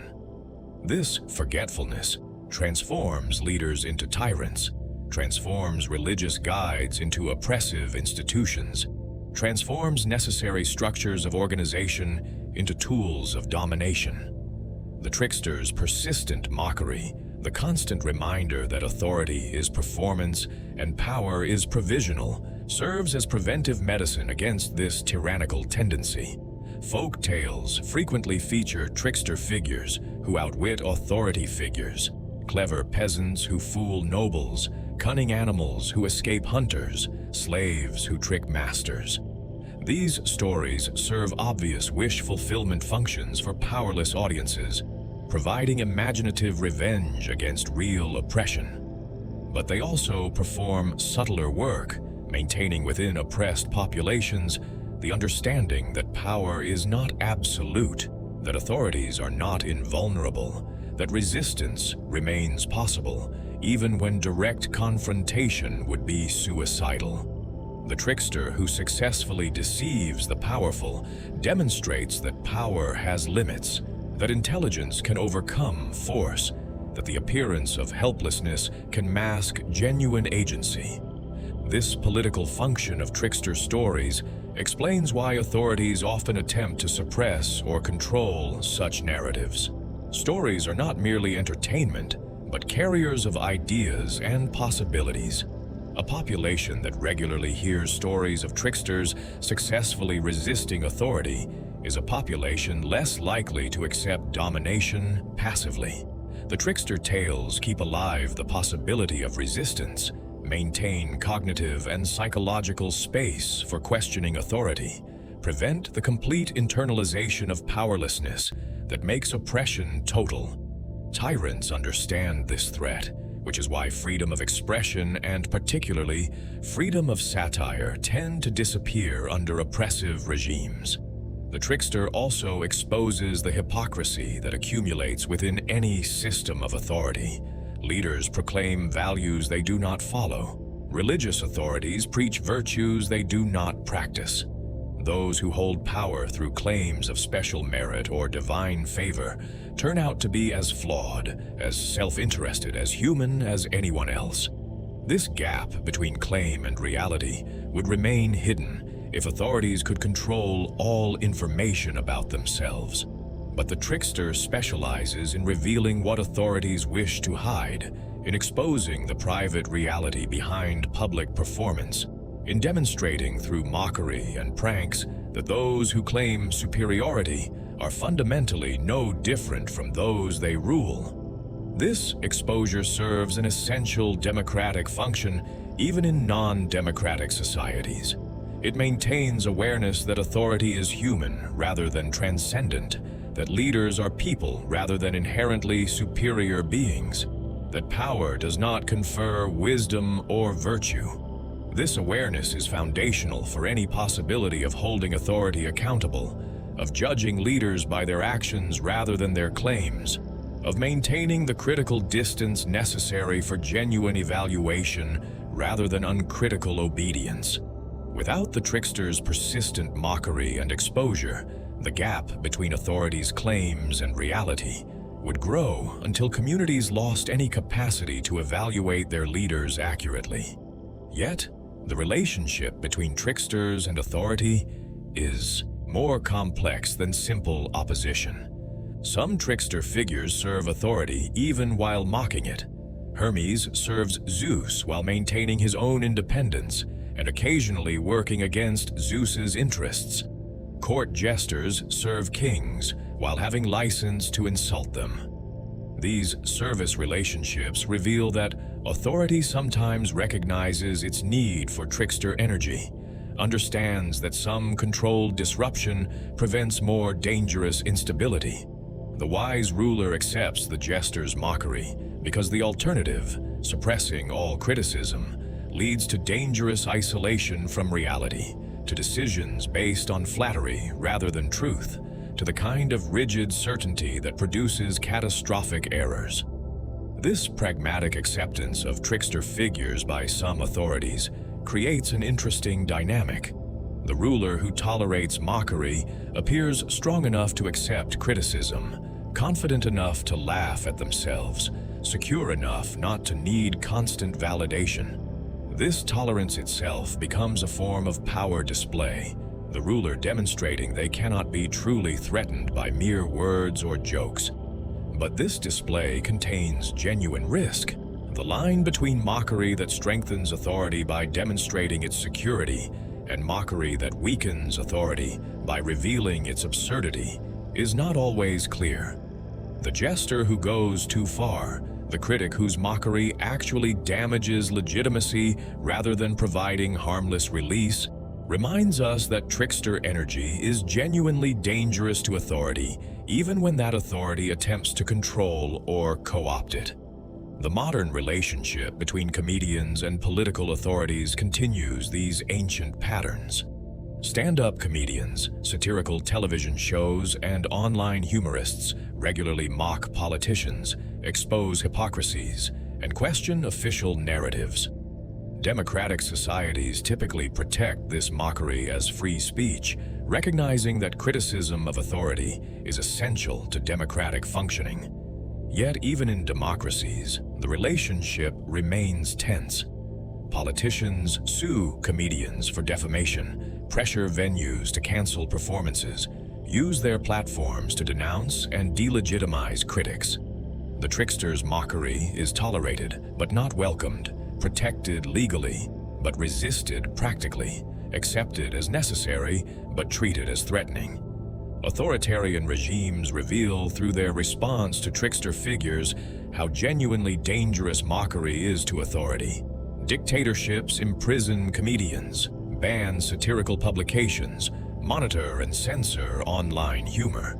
This is not merely pettiness or thin skin, but accurate recognition that jokes and mockery can undermine authority in ways that direct political opposition cannot.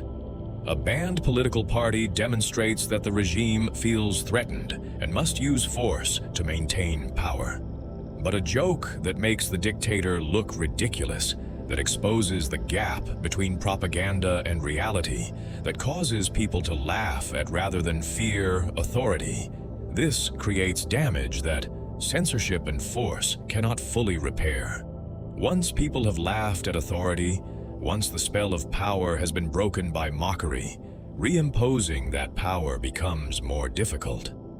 The trickster archetype, for all its playfulness and creative disruption, contains within itself the potential for genuine darkness.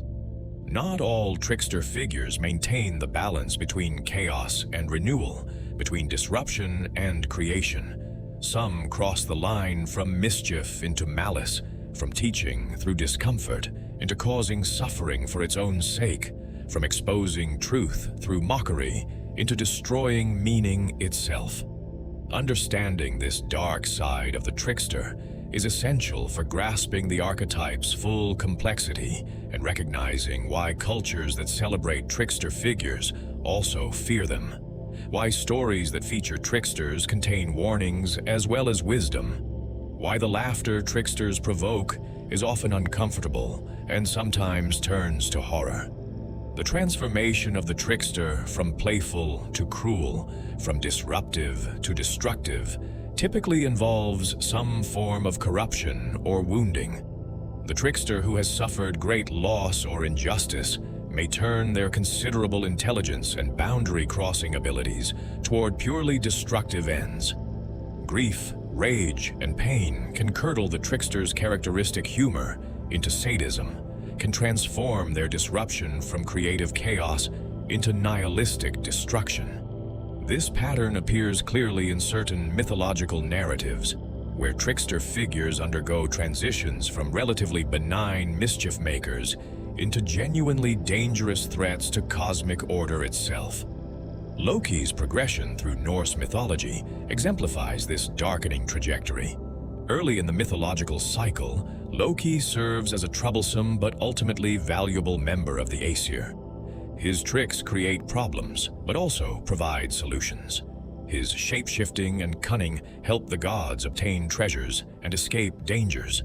His presence introduces necessary flexibility and creativity into a divine community that might otherwise be too rigid.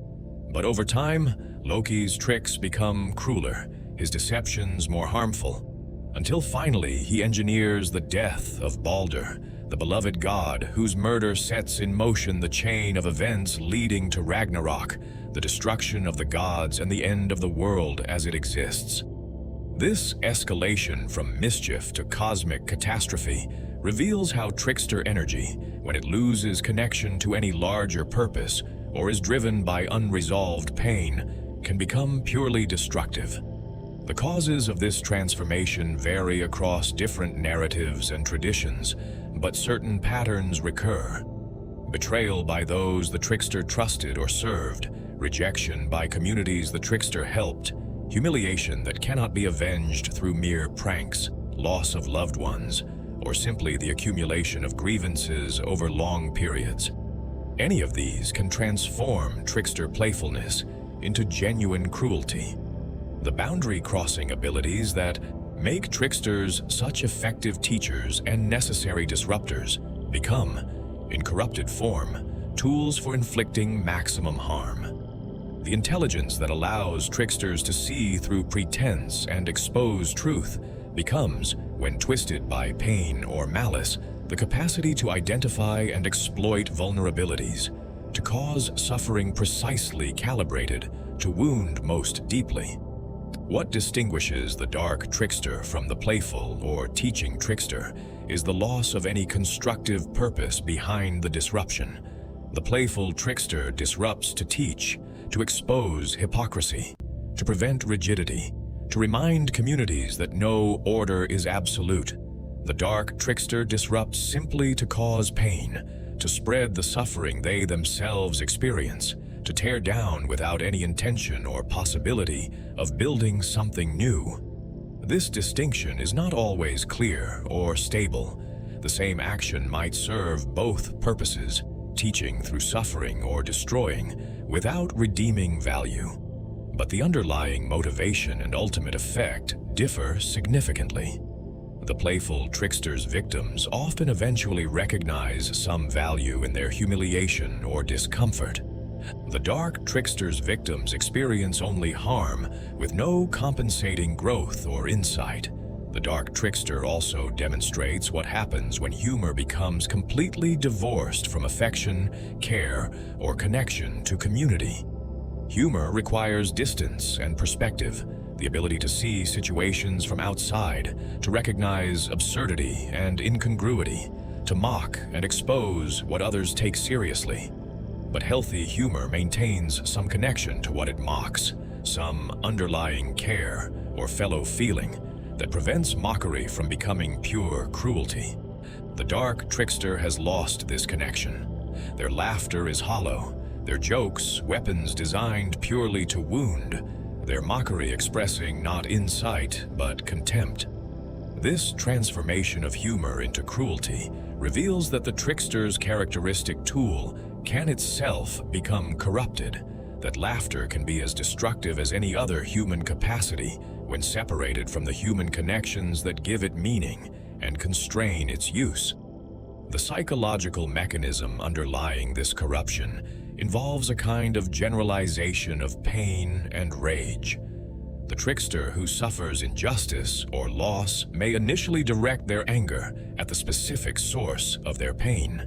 But as the wound festers, as the desire for revenge or justice goes unsatisfied, the anger spreads to encompass wider and wider circles. If the gods failed to protect a loved one, then all gods deserve mockery and opposition. If one community rejected the trickster, then all communities deserve disruption. If life itself has proven unjust and painful, then existence itself becomes the proper target for destructive rage. This psychological trajectory transforms the specific grievance into cosmic nihilism, the wounded trickster into an enemy of order and meaning itself. This progression reflects a truth about trauma and its effects on human psychology. Unresolved pain tends to expand, to color perception of everything, to transform specific injuries into general worldviews. The person who has been betrayed may come to see all relationships as inherently treacherous. The individual who has suffered injustice may come to view all authority as corrupt. The trickster, with their characteristic intelligence and boundary-crossing abilities, can turn this generalized pain into remarkably effective and far-reaching destruction. They know how systems work, where vulnerabilities lie, which bonds hold communities together. This knowledge, when deployed by someone who has lost interest in construction or renewal, becomes devastating. The dark trickster also reveals the danger of chaos divorced from any creative principle. The playful trickster introduces chaos into rigid order, but this chaos serves life by preventing stagnation and forcing adaptation. The dark trickster creates chaos without any such life-serving purpose. Their disruption is entropy rather than creative disorder, breakdown rather than transformation, the heat-death of meaning rather than its renewal.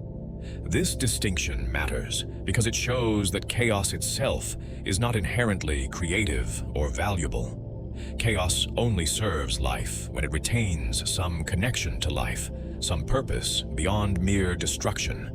Otherwise, it simply tears apart without building anything, destroys without renewing, ends without beginning. Stories featuring dark tricksters often serve as warnings about this corrupted form of the archetype. They show what happens when the trickster's considerable powers are directed toward purely destructive ends, when their intelligence serves only nihilism, when their freedom from conventional constraints becomes freedom to harm without limit. These warnings are not meant to discourage all trickster energy, but rather to mark the boundary between productive and destructive disruption, between chaos that serves life and chaos that serves only death. Communities need tricksters, but they also need to recognize when trickster energy has become genuinely dangerous rather than merely uncomfortable. The dark trickster's relationship to communities differs fundamentally from the playful trickster's marginalization. The playful trickster exists outside communities, but maintains connections to them, returns from the margins to perform disruptions that ultimately serve communal health. The dark trickster has severed these connections. Their outsider status is no longer productive marginality, but genuine alienation. They do not return to help or teach, but only to destroy. They have no investment in the community's survival or flourishing, only in its suffering. This complete alienation makes the dark trickster genuinely monstrous rather than merely troublesome. Yet even the dark trickster retains some capacity for transformation and redemption. The fluidity that defines the trickster archetype means that no state is permanent, including the state of corruption. Stories that feature dark tricksters sometimes include redemption arcs, where the corrupted figure recovers some connection to life and meaning, where suffering transforms from generalized nihilism back into specific grievance that can potentially be addressed. This possibility of redemption reflects the archetype's essential nature. The trickster is always becoming, always changing, never fixed even in darkness. The trickster who has become cruel can potentially become playful again, can recover the connection to life that makes disruption creative rather than purely destructive. This potential for redemption also suggests that the darkness itself might serve some purpose within the larger pattern of the trickster's existence. The descent into cruelty and nihilism, however harmful, teaches something about what happens when trickster energy loses its grounding, when disruption becomes divorced from any larger purpose, when freedom becomes merely the freedom to harm. The dark trickster serves as negative example, showing what the archetype can become when corrupted, marking the boundaries that the healthy trickster must respect to avoid falling into genuine monstrosity. Even in their darkness, they teach, though the lesson is one of warning rather than aspiration. The trickster archetype did not disappear with the decline of traditional mythologies and the rise of modern secular societies. Instead, this figure adapted and transformed, finding new expressions in literature, theater, film, television, and digital media. The persistence of the trickster across these different forms and eras demonstrates the archetype's fundamental importance to human psychology and culture. We continue to need figures who disrupt order, mock authority, cross boundaries, and reveal uncomfortable truths, even as the specific contexts and concerns of our stories change. Examining how the trickster appears in modern narratives reveals both continuity with ancient patterns and adaptation to contemporary circumstances, showing how this ancient archetype remains vitally relevant to understanding ourselves and our societies. Literary tricksters appear throughout the history of written narrative, but they take on particular significance in works that self-consciously engage with questions of authority, identity, and social order. Shakespeare's fools represent perhaps the most famous literary embodiment of trickster energy in the Western canon. Characters like the Fool in King Lear or Puck in A Midsummer Night's Dream serve classic trickster functions, speaking truths that other characters cannot voice, disrupting social hierarchies through mockery and mischief, revealing the gap between appearance and reality, introducing chaos that ultimately serves larger purposes even when their immediate effects seem merely destructive or confusing. The Fool in King Lear demonstrates how literary tricksters can serve as truth-tellers in contexts where direct honesty would be dangerous or impossible. Lear has made catastrophic decisions based on flattery rather than truth, dividing his kingdom according to his daughters' insincere declarations of love, while banishing the one daughter who genuinely loves him. The Fool alone can point out the king's foolishness, wrapping criticism in jokes and riddles that allow truth to circulate under the protection of entertainment.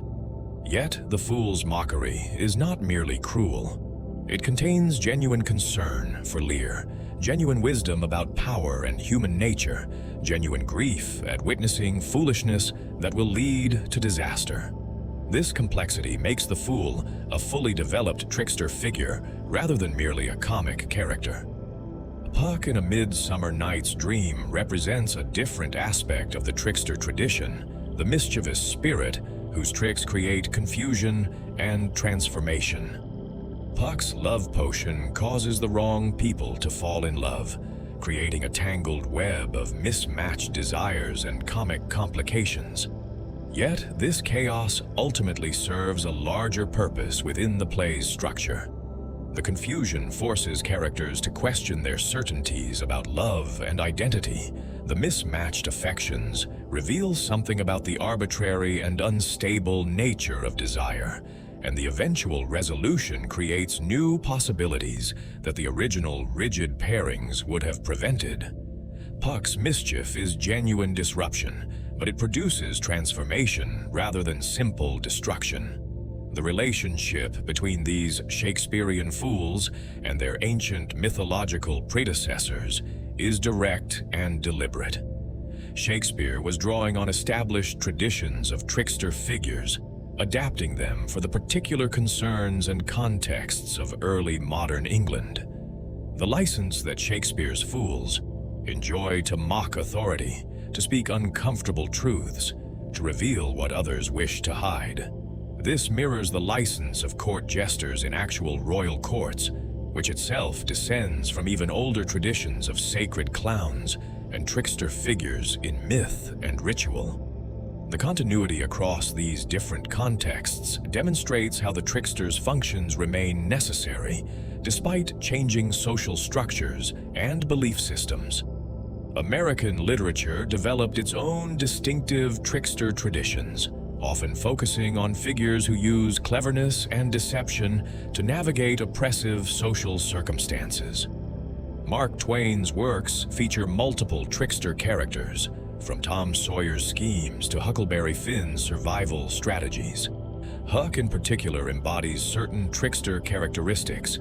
He exists outside respectable society, uses deception as a survival tool, questions and ultimately rejects the moral codes of his culture, maintains a kind of wisdom that comes from marginal perspective rather than formal education. Huck's famous decision to go to hell rather than betray his friend Jim represents a trickster's rejection of official morality in favor of genuine human connection, a boundary crossing that society condemns but that the narrative validates. African American literature developed particularly rich trickster traditions, drawing on both African folklore about figures like Anansi and the lived experiences of survival under slavery and subsequent oppression. The trickster in these traditions often represents the powerless, using intelligence to survive and resist domination. The slave outwitting the master, the marginalized individual, finding ways to maintain dignity and agency despite systematic dehumanization. These trickster figures are not simply entertaining, but politically significant, embodying forms of resistance that could not be expressed openly, maintaining psychological and cultural resources that oppression sought to destroy. The 20th century saw trickster figures appear in increasingly diverse literary forms and contexts. Modern and postmodern literature often feature characters who disrupt narrative conventions themselves, who break the fourth wall, who refuse to behave according to expected patterns, who embody the trickster's characteristic boundary, crossing at the level of literary form as well as content. These metafictional tricksters question not just the social orders within their stories, but the nature of storytelling itself, the reliability of narration, the boundaries between fiction and reality. This literary self-consciousness represents an evolution of the trickster archetype, appropriate to an era increasingly aware of how narratives construct reality rather than simply reflecting it. Film and television provided new media for trickster figures to inhabit, and the visual nature of these forms created opportunities for expressing trickster energy in distinctive ways. Animated cartoons, particularly in the American tradition, developed trickster characters whose popularity and cultural influence rival any literary or mythological figure. Bugs Bunny represents perhaps the quintessential American trickster, an apparently powerless rabbit who consistently defeats stronger opponents through intelligence, deception, and the ability to manipulate situations to his advantage. Bugs crosses boundaries of species, gender, and possibility with the same ease that mythological tricksters cross between divine and mortal realms. The appeal of Bugs Bunny and similar animated tricksters connects directly to their mythological ancestors. They represent the weak defeating the strong through cleverness rather than force. They mock authority figures and make them look foolish. They refuse to respect the rules and categories that constrain others. They maintain playfulness and humor, even in dangerous situations. They survive everything through their characteristic flexibility and refusal to be pinned down. Children watching these cartoons absorb trickster wisdom, that power is not absolute, that intelligence can overcome force, that rules are made to be broken, that laughter is a form of strength. These lessons circulate under the guise of simple entertainment, making them all the more effective. Live-action film and television developed their own trickster traditions, often more complex and psychologically nuanced than animated versions. The Joker in Batman narratives represents perhaps the darkest cinematic trickster, a figure whose disruption serves no constructive purpose, whose chaos is purely destructive, whose laughter masks genuine nihilism. The Joker demonstrates how the trickster archetype can be pushed to its extreme negative pole, becoming a force of pure entropy and madness. Yet even this dark version retains recognizable trickster characteristics: the mocking of authority, the refusal to be contained by systems, the use of humor as weapon, the boundary crossing that makes him impossible to predict or control. Comedy films often feature trickster protagonists whose schemes and deceptions drive the narrative. Characters like Ferris Bueller embody a lighter version of trickster energy, the charismatic rule breaker who outsmarts authorities, who refuses to take life too seriously, who maintains playfulness despite pressures toward conformity and responsibility. Ferris's famous Day Off represents a trickster's temporary creation of liberated space within a rigid system, a brief vacation from normal rules and expectations.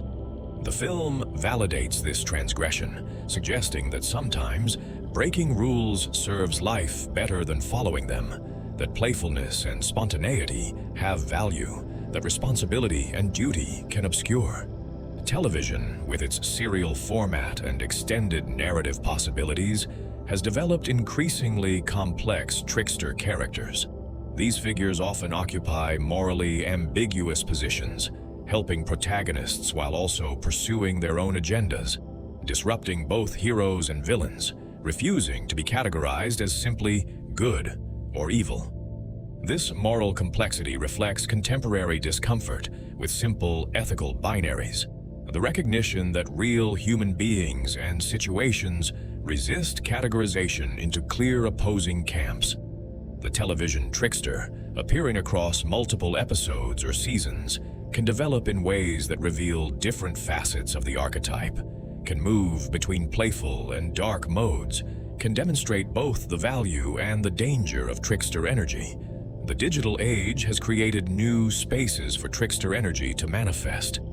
Internet culture, with its memes and pranks and viral content, often embodies trickster characteristics: boundary-crossing humor, mockery of authority, rapid transformation and adaptation, refusal to respect conventional categories and hierarchies.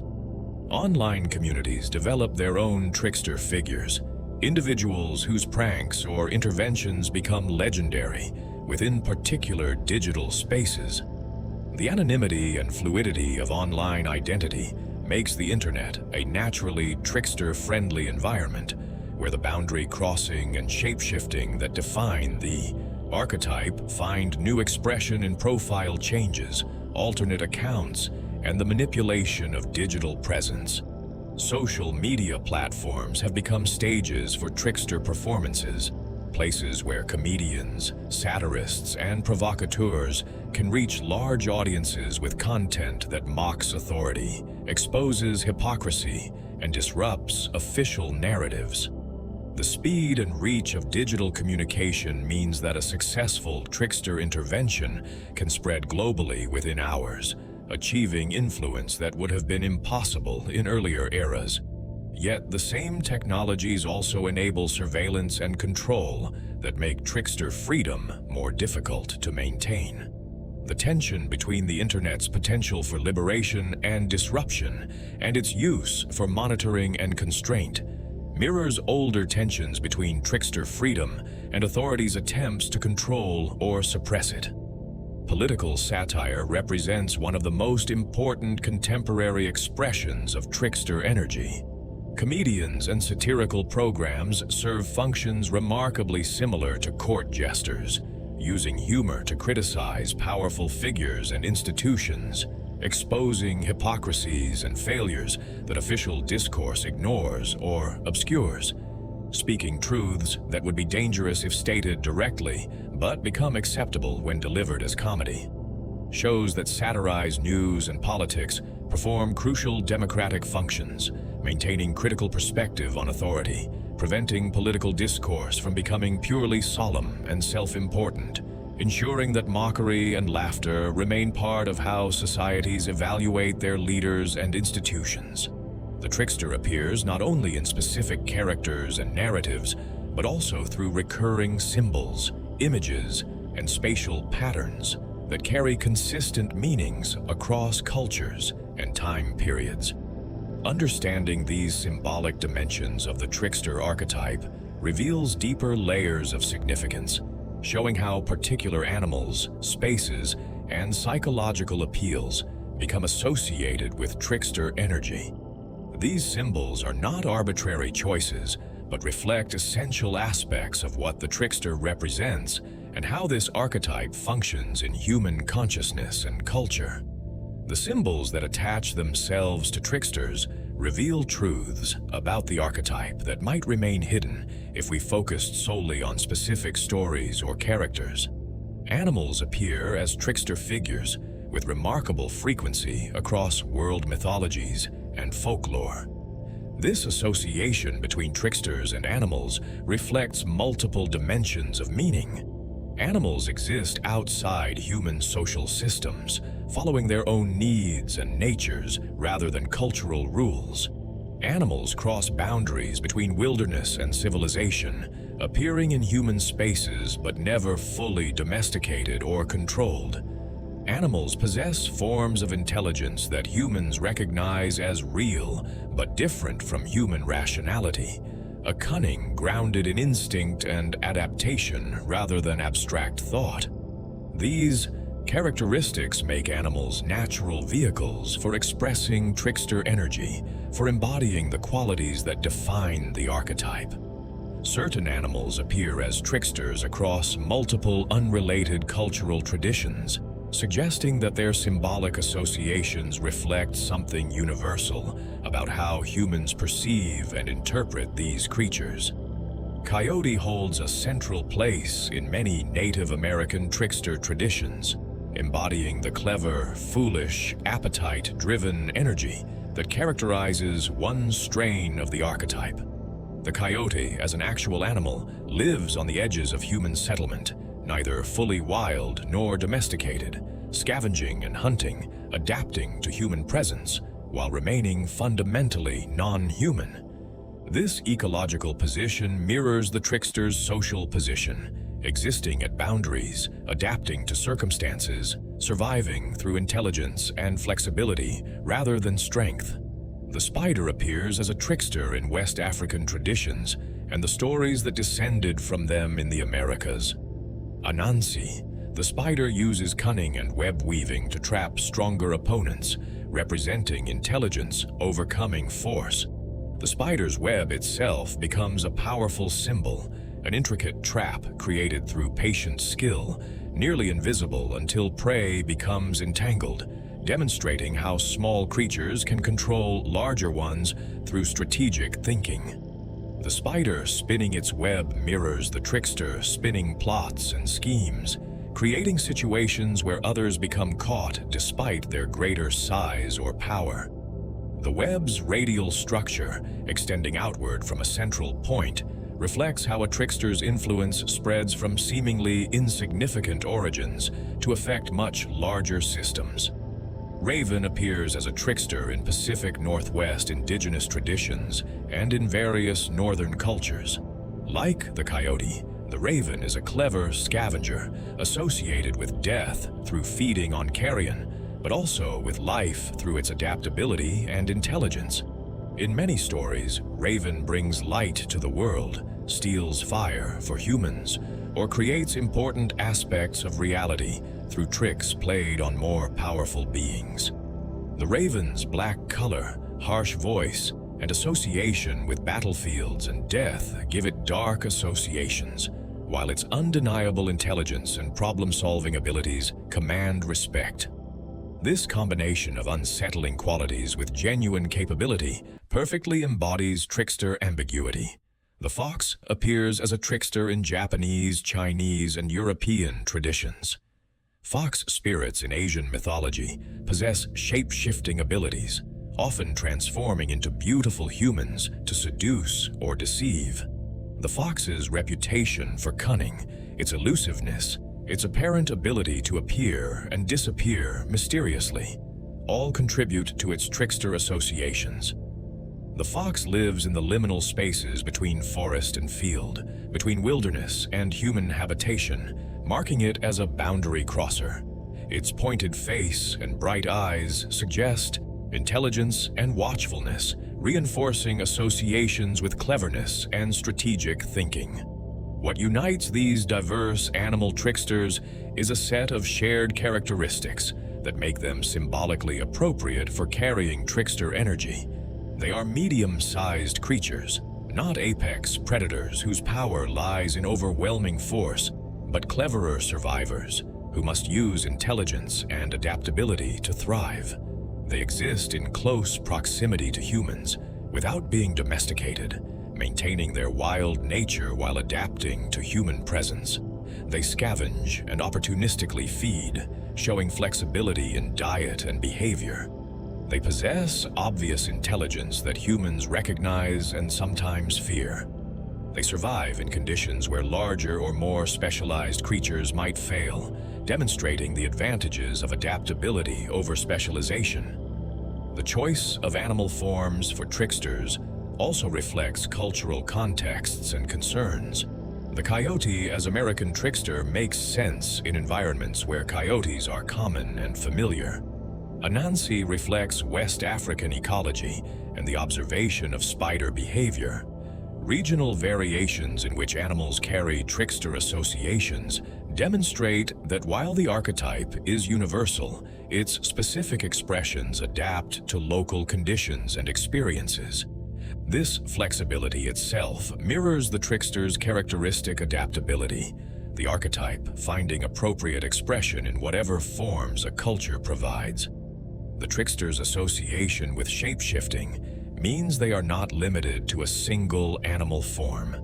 Many trickster figures transform between different shapes, human, animal, elemental, or hybrid forms that combine characteristics of multiple creatures. This fluidity of form embodies the trickster's essential nature as fundamentally uncontainable, refusing to remain fixed in any single category. The ability to take animal form allows the trickster to access animal capabilities while retaining human-like consciousness, creating a being that combines the strengths of different types of existence while being limited by none. This shape-shifting represents in physical form the trickster's psychological and social fluidity, their refusal to be pinned down by any definition or boundary. Beyond animal symbolism, tricksters are strongly associated with specific types of spaces and locations. The crossroads appears repeatedly as a trickster location across many traditions. Crossroads represent decision points, places where paths diverge and choices must be made. They are liminal spaces, neither fully one location nor another, but transition points between destinations. In many cultures, crossroads are considered dangerous or magical, places where the normal rules are suspended, where supernatural encounters occur, where transformations become possible. The trickster naturally inhabits such spaces because they embody the principle of possibility and change, the moment before commitment to any particular path. Thresholds of all kinds attract trickster energy. Doorways, gates, bridges, borders. These are the places between inside and outside, between territories, between states. They are protected spaces in many traditions precisely because they are vulnerable spaces, points where boundaries can be crossed, where outside can become inside. The trickster who stands at thresholds occupies the position of gatekeeper, but also potential violator, the one who might control passage or might enable forbidden crossing. This spatial positioning reflects the trickster's social position, neither fully inside nor outside any community, existing at the edges where crossing becomes possible. Twilight and dawn, the times between day and night, similarly attract trickster associations. These are periods of transformation when the world changes from one state to another, when visibility is uncertain and perception unreliable, when the boundaries between different types of reality seem most permeable. The trickster thrives in this ambiguity, in the uncertain light where things are not quite what they seem, where transformation feels possible in ways that the clear light of day or the settled darkness of night prevent. These temporal thresholds mirror the spatial thresholds the trickster inhabits, creating a comprehensive association between the archetype and all forms of liminality. Markets and crossroads of trade represent another kind of threshold space where tricksters appear. These are places where different communities meet, where exchange occurs, where communication across boundaries happens. They are spaces of both opportunity and danger, where cunning traders might deceive the unwary, but also where genuine mutual benefit might emerge from exchange. The trickster as merchant or trader represents the ambiguous nature of exchange itself, potentially beneficial but requiring wariness, creating connections, but also creating opportunities for exploitation. Hermes, as god of merchants as well as thieves, embodies this ambiguity, suggesting that the line between legitimate trade and theft is not always clear. The edges of settlements, where human habitation meets wilderness, mark another trickster domain.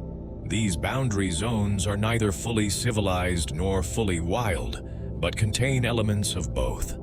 They are spaces of transformation where wild things venture into human territory and humans venture into the wild, where different rules apply than in either settled civilization or deep wilderness. The trickster who occupies these edges can move in both directions, can bring wild energy into civilization or carry civilization's tools and knowledge into wild spaces. This positioning reflects the trickster's role as mediator and translator between different modes of existence. The psychological appeal of trickster figures operates on multiple levels, explaining why these characters remain so popular and influential despite, or perhaps because of, their ambiguous morality and disruptive behavior. On the most obvious level, trickster stories provide vicarious satisfaction of forbidden desires. Most people live within systems of rules that constrain behavior, suppress certain desires, and demand conformity to social expectations. The trickster who breaks these rules, who indulges appetites without shame, who mocks authorities without consequence.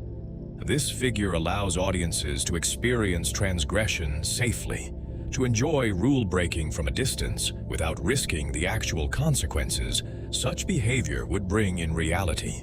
This vicarious satisfaction is not merely escapist fantasy, but serves genuine psychological functions. The desires and impulses that societies require us to suppress do not disappear simply because we control them. They remain active within the psyche, creating pressure and tension. Trickster stories provide outlet for these suppressed energies, allowing them expression in symbolic form. By enjoying the trickster's transgressions, audiences acknowledge their own forbidden desires while maintaining their actual behavioral conformity. This release valve function prevents the dangerous buildup of resentment and frustration that complete suppression without any outlet would create. Trickster figures also appeal because they represent agency and power in contexts where direct strength would be insufficient. Most people occupy relatively powerless positions within larger social structures. We follow orders, obey rules, submit to authorities whose power we cannot directly challenge. The trickster who uses intelligence to outwit stronger opponents, who turns oppressors' own systems against them, who maintains freedom despite attempts at control. This figure provides psychological resources for navigating real powerlessness. The trickster's methods can be adapted and applied, if usually in smaller and safer ways, to actual situations of limited power. Learning to notice authorities' weaknesses, to find gaps in systems, to maintain some psychological autonomy despite external control. These are genuine survival skills that trickster stories help develop. The trickster's humor serves particularly important psychological functions. Laughter provides distance from threat, transforms fear into something more manageable, creates community through shared recognition of absurdity. In difficult circumstances, the ability to laugh at oneself, at authorities, at the absurdity of situations, often makes the difference between psychological survival and collapse. The trickster models this use of humor as coping mechanism, showing how laughter can coexist with hardship, how mockery can maintain dignity in situations that might otherwise be purely degrading, how play can persist even in contexts of suffering and oppression. The trickster's enduring presence across human cultures and throughout history leaves a legacy that extends far beyond entertainment or the preservation of interesting stories. This archetype teaches fundamental lessons about existence, identity, society, and the nature of reality itself.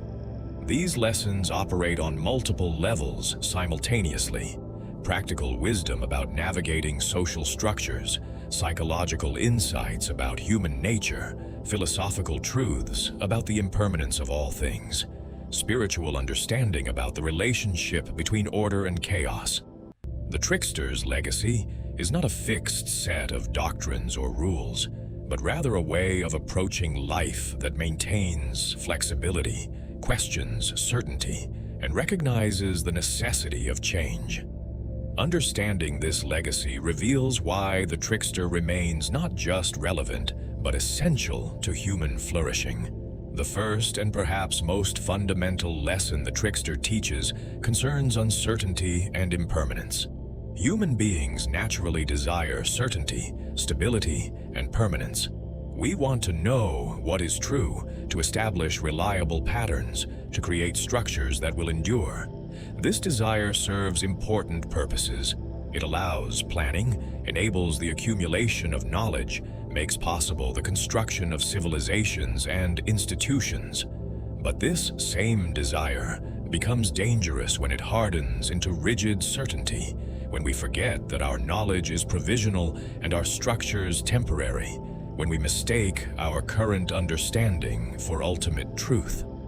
The trickster exists to prevent this hardening, to remind us constantly that nothing remains fixed, that all categories are provisional, that certainty is always partly illusion. This lesson about impermanence extends to identity itself. We tend to experience ourselves as unified, consistent beings with stable identities that persist through time. The trickster's shape-shifting reveals this stability as partly constructed, showing that identity is more fluid than we typically acknowledge, that we contain multiplicities rather than singular essences, that the self we present to the world and experience internally is itself a kind of performance. This revelation can be unsettling, threatening the sense of stable selfhood that makes everyday functioning possible. Yet it also liberates, suggesting that we are not trapped in any single identity, that transformation remains possible, that the boundaries we experience as fixed might actually be permeable. The trickster teaches that categories themselves are human constructions rather than natural facts.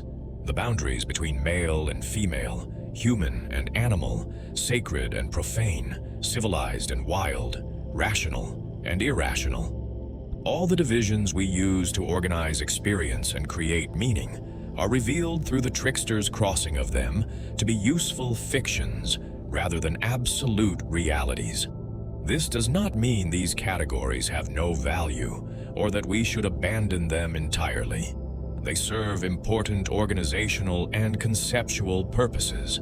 But recognizing them as constructs rather than inherent features of reality prevents them from becoming prisons, allows us to modify them when they no longer serve well, reminds us that alternative organizations are always possible. This insight about the constructed nature of categories has profound political implications.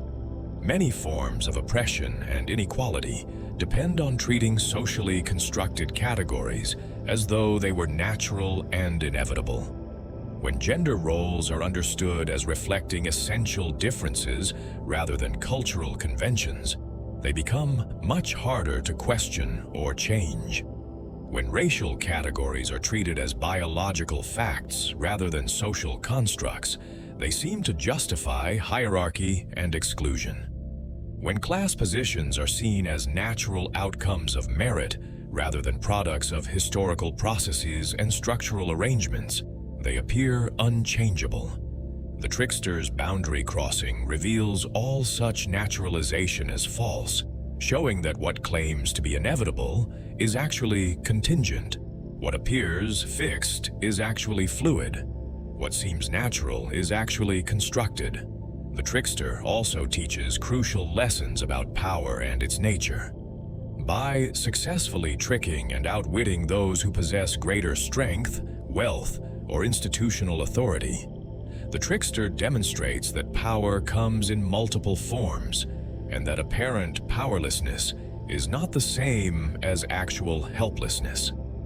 This lesson carries particular importance for those who occupy subordinate positions in social hierarchies. The Trickster provides models for resistance that do not require matching the oppressor's strength, strategies for maintaining dignity and agency even under domination, ways of thinking that preserve hope and the possibility of change even when circumstances seem absolutely constraining. These lessons about power include recognition that authority depends partly on performance and perception. The king's power rests not only on military force or legal structures, but also on subjects agreeing to treat him as powerful, to take him seriously, to respond to his commands with obedience rather than laughter. The Trickster who makes the king look ridiculous, who exposes the ordinary human beneath the royal performance, threatens this agreement, and with it the foundation of authority. This revelation does not immediately overthrow power. Force and institutions remain real, but it creates psychological and social space for questioning and resistance, prevents the complete internalization of subordination that makes domination absolute. The necessity of laughter represents another crucial dimension of the Trickster's legacy. In a world characterized by suffering, injustice, and inevitable mortality, the capacity to laugh becomes essential for psychological survival and resilience. Laughter is not denial of difficulty or minimization of suffering, but rather a way of maintaining perspective, of refusing to be completely crushed by hardship, of finding joy and connection, even in dark circumstances. The Trickster teaches that humor and seriousness are not opposites, but complements, that the ability to laugh at ourselves and our situations does not diminish our capacity for meaningful action, but rather enables it by preventing the kind of grim rigidity that leads to burnout and despair. This lesson about laughter extends to the recognition that we must not take ourselves too seriously. Self-importance is a constant human temptation, the tendency to believe that our concerns are cosmically significant, that our suffering is uniquely profound, that our understanding is complete and correct. This inflation of self creates suffering through disappointed expectations, prevents genuine connection with others through the barrier of imagined superiority, and blocks growth through unwillingness to acknowledge limitations and mistakes. The Trickster's mockery serves as antidote to this self-importance, reminding us constantly that we are small, limited, frequently foolish beings whose pretensions to grandeur are inherently comic. Yet, the Trickster also teaches that this recognition of our smallness and foolishness need not lead to despair or nihilism.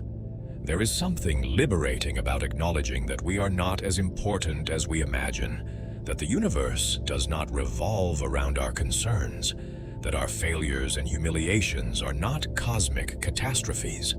This recognition can reduce anxiety and self-consciousness, can free us to act without the paralyzing fear that every mistake carries ultimate significance, can allow genuine playfulness and experimentation that perfectionism would prevent. The Trickster models how to maintain purpose and engagement with life while simultaneously recognizing its ultimate absurdity, how to act meaningfully without taking ourselves so seriously that we lose the capacity for joy and spontaneity.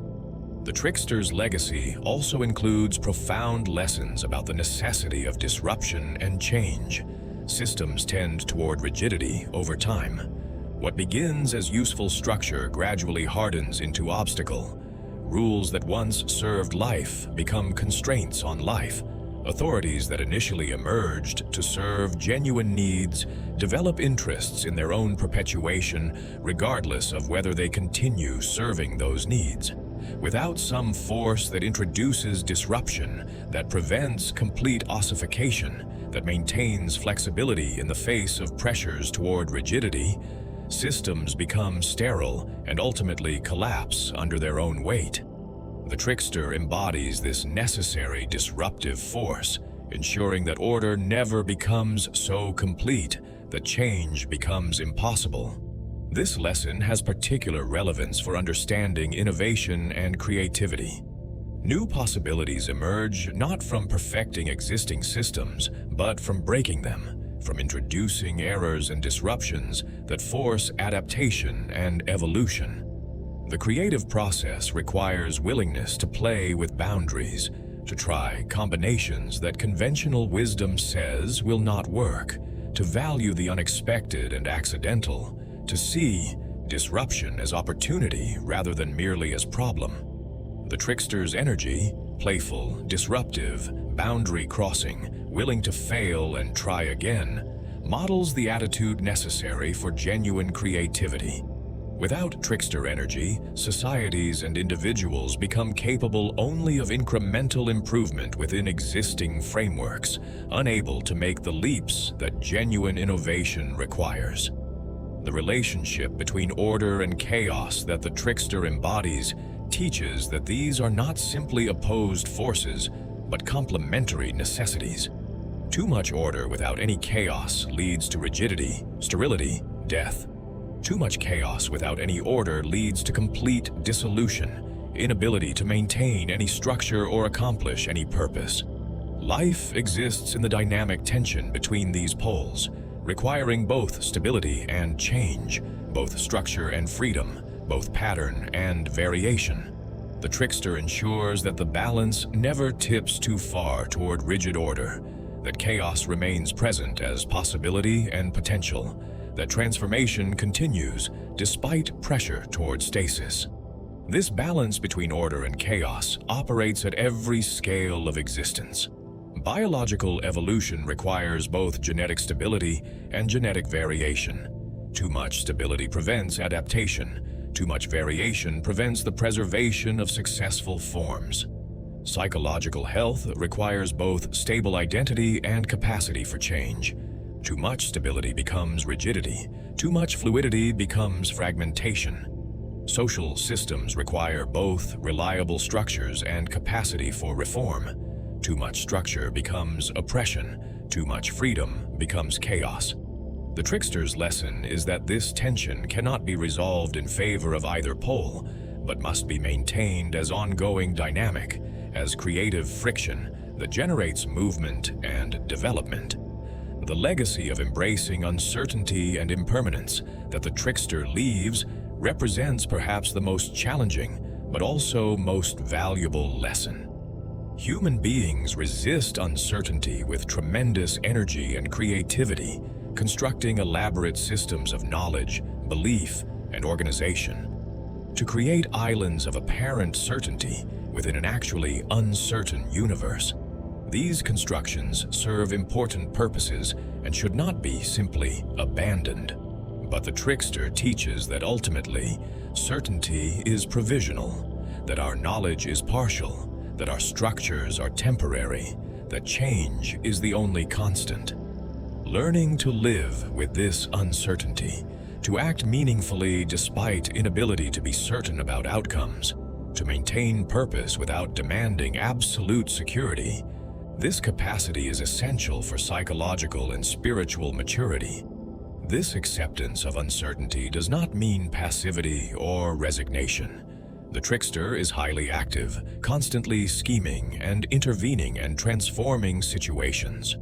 But this activity is not based on certain knowledge of truth or guaranteed successful outcomes. Instead, it represents willingness to act in uncertainty, to experiment and adapt, to fail and try different approaches, to maintain engagement with life despite its fundamental unpredictability. This models a way of being in the world that is active without being rigid, purposeful, without being attached to specific outcomes, engaged without being controlled by need for certainty. The transformation that the trickster embodies as essential aspect of life itself represents the deepest level of the archetype's teaching. Transformation is not merely one possible response to circumstances, but rather the fundamental nature of existence. Nothing remains static. All forms are temporary. Change is not exception, but rule. Resistance to this truth creates suffering by demanding permanence in a world characterized by impermanence. Acceptance of transformation as life's basic principle allows flowing with change rather than being broken by it, allows seeing loss and ending as natural phases in ongoing cycles rather than as ultimate catastrophes, allows genuine openness to new possibilities rather than defensive clinging to familiar forms. This teaching about transformation extends to understanding death itself. If transformation is fundamental, and if no form is permanent, then death is not aberration or failure, but necessary phase in larger process. The trickster's own deaths and resurrections in many stories, Coyote dying and returning, Loki's various escapes and transformations, suggest that even death is not final ending, but rather transformation into something else. This is not necessarily literal belief in personal immortality, but rather recognition that the energy and matter that compose any individual existence do not disappear but transform, becoming parts of other forms and other lives. The trickster teaches acceptance of this process, rather than futile resistance to inevitable change.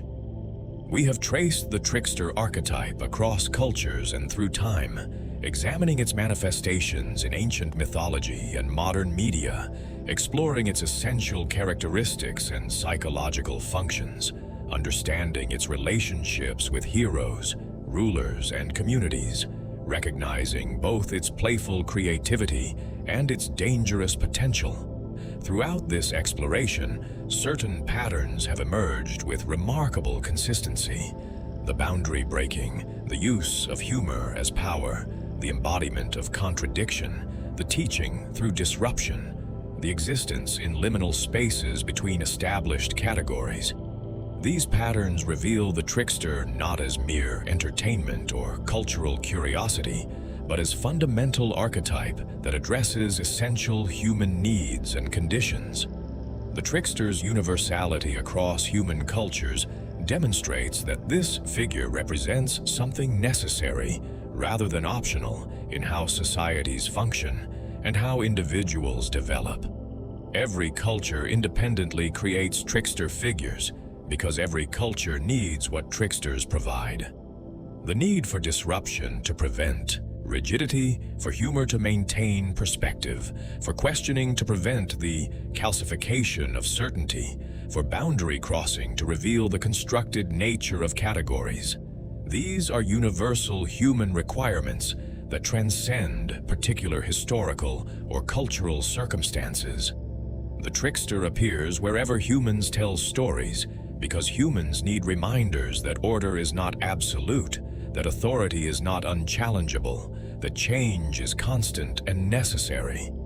From the playful to the cruel, from the wise to the foolish, the trickster encompasses extraordinary range and complexity. We have seen how the same archetype can manifest as benevolent teacher or dangerous destroyer, as source of valuable wisdom or embodiment of nihilistic chaos, as necessary disruptor of oppressive systems, or simply as agent of random suffering. This range is not confusion or inconsistency, but rather reflects the archetype's fundamental ambiguity, its refusal to be reduced to simple categories of good or evil, helpful or harmful, creative or destructive. The trickster is always multiple, always paradoxical, always more complex than any single characterization can capture. This complexity serves important functions in how humans understand reality and navigate life. Simple stories with clear distinctions between heroes and villains, right and wrong, helpful and harmful. These provide comfort and clarity, but fail to capture reality's actual ambiguity. The trickster's irreducible complexity forces engagement with genuine moral and existential difficulties, prevents the kind of simplistic thinking that sees all problems as having clear solutions, maintains awareness that consequences are often unpredictable and that well-intentioned actions can produce harmful results. This is uncomfortable but necessary wisdom that societies ignore at their peril. The trickster's role in psychological and social health cannot be overstated. On the individual level, the archetype provides models for maintaining flexibility in the face of change, for using humor to cope with difficulty, for questioning assumptions that may have become obstacles, for maintaining some sense of agency, even in situations of limited power. The internal trickster, the part of each person that resists rigid structure, that plays rather than always working, that questions rather than simply accepting, must be given some expression for psychological health to be maintained. Suppressing this aspect completely leads to rigidity, humorlessness, inability to adapt, and eventual breakdown when circumstances demand flexibility that has been lost. On the social level, trickster energy serves equally crucial functions. It prevents authorities from becoming tyrannical by maintaining the possibility of mockery and exposure. It keeps systems flexible by introducing disruptions that force adaptation. It preserves cultural vitality by ensuring that no tradition becomes so sacred that it cannot be questioned or modified. It maintains hope in oppressed populations by demonstrating that power is not absolute and that resistance remains possible even when direct confrontation would be suicidal. Without trickster energy, societies become brittle, unable to adapt to changing circumstances, prone to the kind of catastrophic failure that comes from accumulated rigidity. The necessity of disruption for growth represents one of the trickster's most important teachings. Comfortable stability feels good but produces stagnation. Real development requires discomfort, requires having certainties questioned and familiar patterns broken, requires the kind of productive chaos that forces new understanding and new approaches. The trickster embodies this necessary disruptive force, ensuring that neither individuals nor societies become so comfortable in their current forms that they lose the capacity for transformation. This service is rarely comfortable and not always appreciated, but it is essential for anything resembling genuine growth or evolution. Humor emerges from our examination as an essential human trait and capability, not frivolous, but fundamental to psychological and social health. The ability to laugh, particularly the ability to laugh at ourselves and our situations, provides distance from suffering, creates bonds with others through shared recognition of absurdity, maintains perspective that prevents either despair or the kind of grim seriousness that makes life unbearable. The trickster's embodiment of humor, as form of power and wisdom, validates the importance of comedy, of playfulness, of not taking everything with desperate seriousness. In a world that often seems designed to crush joy and spontaneity under the weight of duty and suffering, the trickster stands as a reminder that laughter has its own validity and necessity. Truth-telling through mockery and play represents another dimension of the trickster's enduring value. Direct communication of uncomfortable truths often triggers defensive reactions that prevent the truth from being heard or acknowledged. But truth delivered through humor, wrapped in jokes, embedded in play, this can slip past defenses and reach audiences who would reject the same content delivered seriously. The trickster's methods are not merely entertainment, but sophisticated strategies for communicating what needs to be communicated in contexts where direct speech would fail. This makes the trickster valuable not just for psychological comfort, but for maintaining reality testing in communities and institutions that might otherwise lose touch with truth under pressure of conformity or self-interest. The trickster, as teacher, destroyer, and creator, simultaneously embodies the complexity of existence itself. Life involves all these dimensions. Creation and destruction are inseparable. Teaching often requires breaking down old understanding before new insight can emerge. Destruction of one form enables creation of another. The trickster's refusal to be only one of these things reflects the reality that existence itself operates through all these modes simultaneously. Trying to have only creation without destruction, only building without breaking down, only preservation without transformation, these efforts ultimately fail because they resist the actual nature of reality. The trickster teaches acceptance of this complexity and integration of all these apparently contradictory processes. We need trickster figures in our stories and in our lives because they represent and enable capacities that are essential for navigating reality as it actually exists, rather than as we might wish it to be. The capacity to question authority, rather than accepting it unexamined. The ability to laugh at difficulties, rather than being crushed by them. The flexibility to change approaches when circumstances shift, rather than rigidly adhering to plans that no longer serve. The willingness to fail and try again, rather than demanding guaranteed success before acting. The courage to cross boundaries and violate categories that have become constraining rather than useful.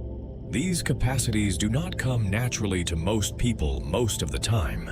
Our tendencies run toward seeking certainty, avoiding disruption, maintaining comfortable patterns.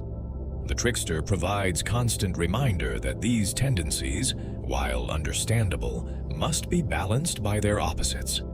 The archetype's eternal relevance stems from its addressing permanent features of human existence rather than merely temporary or culturally specific concerns. As long as humans create systems of order, we will need disruption to prevent those systems from becoming rigid and oppressive. As long as we establish authorities, we will need mockery to prevent those authorities from becoming tyrannical. As long as we construct categories to organize experience, we will need boundary crossing to prevent those categories from becoming prisons. As long as we face suffering and difficulty, we will need humor to maintain perspective and resilience. These needs are not going away. They are built into the structure of human social and psychological life. Therefore, the trickster will remain necessary as long as humans exist and tell stories. The trickster continues disrupting, continues crossing boundaries, continues introducing chaos into order, continues making us laugh even when laughter seems inappropriate, continues teaching through discomfort and confusion, continues existing in the liminal spaces between the categories we use to organize reality. And we continue needing them to do exactly these things. We need the reminder that nothing is as fixed as it seems, that authority can be questioned, that rules can be broken, that transformation remains possible, that even the darkest circumstances contain absurdity that can be laughed at. We need permission to play, to question, to try unconventional approaches, to fail without it meaning ultimate defeat. We need examples of surviving through flexibility rather than rigidity, through intelligence rather than force, through adaptation rather than resistance to all change. The trickster endures because we need what this archetype represents. The reminder that no order is absolute, no authority unchallengeable, no boundary impermeable, no truth final. From Hermes and Loki to Coyote and Anansi, from court jesters to contemporary comedians, the trickster adapts to new contexts while maintaining essential functions. This figure teaches through disruption, reveals truth through mockery, creates through destruction, and maintains life's necessary chaos in the face of all attempts at total order. We have explored the trickster across cultures and through time, examining how this archetype manifests in mythology, literature, film, and digital media, how it relates to heroes and rulers, how it embodies both creative playfulness and dangerous corruption, how it teaches lessons that can be learned no other way. The pattern that emerges is clear. The trickster represents not mere entertainment, but fundamental necessity, addressing permanent features of human existence and society. As you rest now, consider the trickster's ultimate lesson. That transformation is life itself, that change cannot be prevented, only embraced, that uncertainty is not problem but condition, that laughter matters as much as seriousness, that rigidity is death, and flexibility is survival. The trickster continues disrupting, continues crossing boundaries, continues teaching through chaos. And we continue needing this ancient wisdom, this eternal reminder that nothing remains fixed, that all forms are temporary, that the dance between order and disorder never ends, but simply continues, forever changing, forever necessary, forever alive.